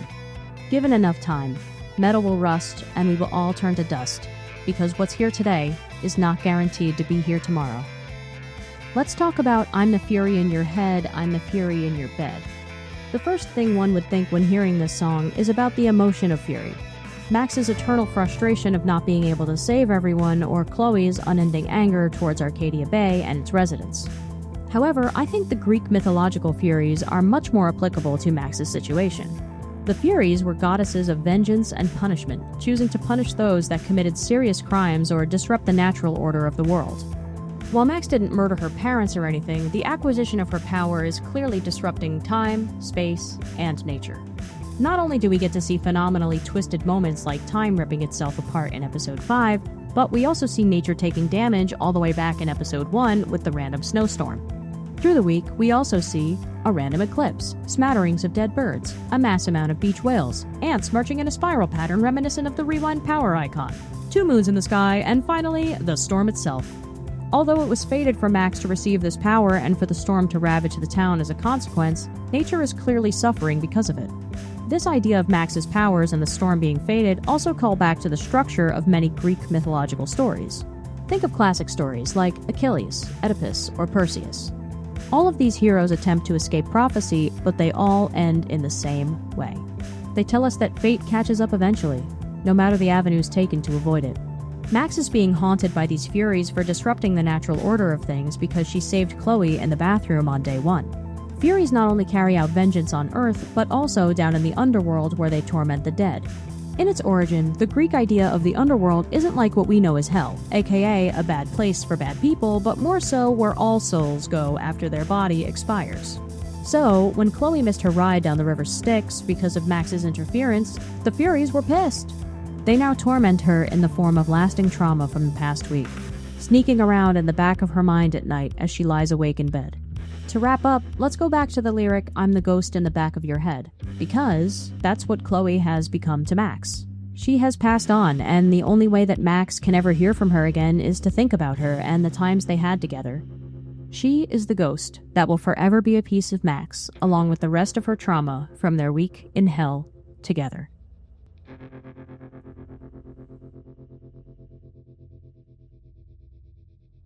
Well, that's the ball game. All 14 songs off of the Life is Strange licensed soundtrack. If I did my job properly, you'll have seen why this is one of the most perfectly selected batch of songs to ever accompany a video game. Not only does the sound mix flawlessly into the beating indie heart at the center of this game, but the lyrics add an unbelievable amount of weight and foresight to each moment that they feature in. I have yet to see another game stick the landing like this one did, including all of the other Life is Strange games. While they have good music, they just don't narratively click into place like these songs manage to. Every single track in this game feels like it was lovingly picked for a passion project, where you could tell that the creators put a lot of time and effort into matching each one to their story. Perhaps one day I'll come across another game that has the kind of magic that this game holds, but I doubt it. And I'm also perfectly fine with that. This was a special moment in gaming history, and, as our Supermax once said, I wish I could live in this moment forever, but then it wouldn't be a moment. Goodbye for now, Shaka Bras, and I'll see you in the mosh pit. Hello again. I filmed an outro a few months ago, and now it just doesn't seem like it applies anymore to all I've learned and the valleys and peaks that this project has taken me on. Feel free to leave a like on the video if you enjoyed it, share it with any other Life is Strange freaks in your life, and leave a comment down below of what your favorite Life is Strange song is. You can leave a few. I'll give you 3. How about let's do your top 3 Life is Strange licensed soundtrack. Can be in no particular order if you don't want to make any of the songs feel bad.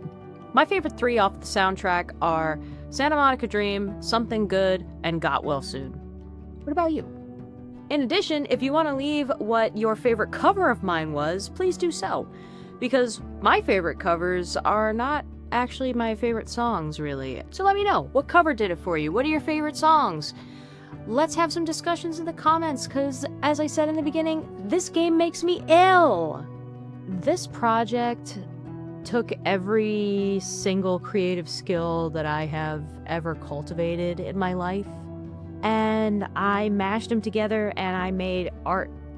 And I feel so incredibly proud. I feel elated, really. I feel a sense of artistic satisfaction that I haven't felt in a really long time. And I'm proud of myself that I was able to just, like, bring this project to life. I mean, I feel grateful that I have all the skill sets that needed to just be able to get this off the ground, let alone make it sound good. And for that, I just also want to say that I didn't do it alone. Even though I used every single skill that I've gained creatively over my lifetime, it still wasn't enough. And I had people proofreading this, and I had people helping me out to, like, figure out a few chords here and there that I couldn't quite figure out, and I had people, 2 of my best friends, help me mix this whole thing, because I am not good at that yet. And I only started recording music 2 years ago, as just kind of like a little fun thing, and I realized to get around copyright with any of these songs, since it's a licensed soundtrack, that I could just do covers of all the songs and that I would have to be left alone. In the beginning, I was talking to my friend about it, and I said, oh, well, I could just do low-key covers. Like, you know, I could just do, like, the chords. Cut to me, 3 months deep, still recording because I wanted the covers to sound as good and accurate as possible, because that's just kind of the person I am. Originally, I wanted to get this out for October 20th for the 10-year anniversary. That did not happen. It's honestly kind of hard to write an entire, like, 2-hour video, but this project turned into something really personal to me at certain points, because this game is personal to me. I really don't know where I would be without it, and there are aspects of myself that were so highly influenced by this game. I feel like I would be a totally different person without it. But I just wanted to say thank you for anybody that stuck around this long. This was a passion project, as I've said many times, but for real, the amount of passion that it took to get it across the finish line was 3 months of non-stop work. And I'm so grateful that you have dedicated 2 hours of your time to watch me ramble like a maniac about a game that came out 10 years ago. I have some plans to maybe do this again with another video game, perhaps. I already have an idea or two cooking, but it's gonna come out at its own pace, because this is just kind of fun for me, and I just love video games and I love music, and all that to say is thank you once again to all my friends that have helped me in this project. I really don't know what I would have done without all of the help and support that I got from people. And thank you to Mr. Nugget. Yes, thank you. You were also irreplaceable as my little buddy to go on stress hikes with and to come and love and pet you. And you are so sweet, and I love you. And now we are going to go on a walkie. All right, we're going on a walk. I'll see you later, folks.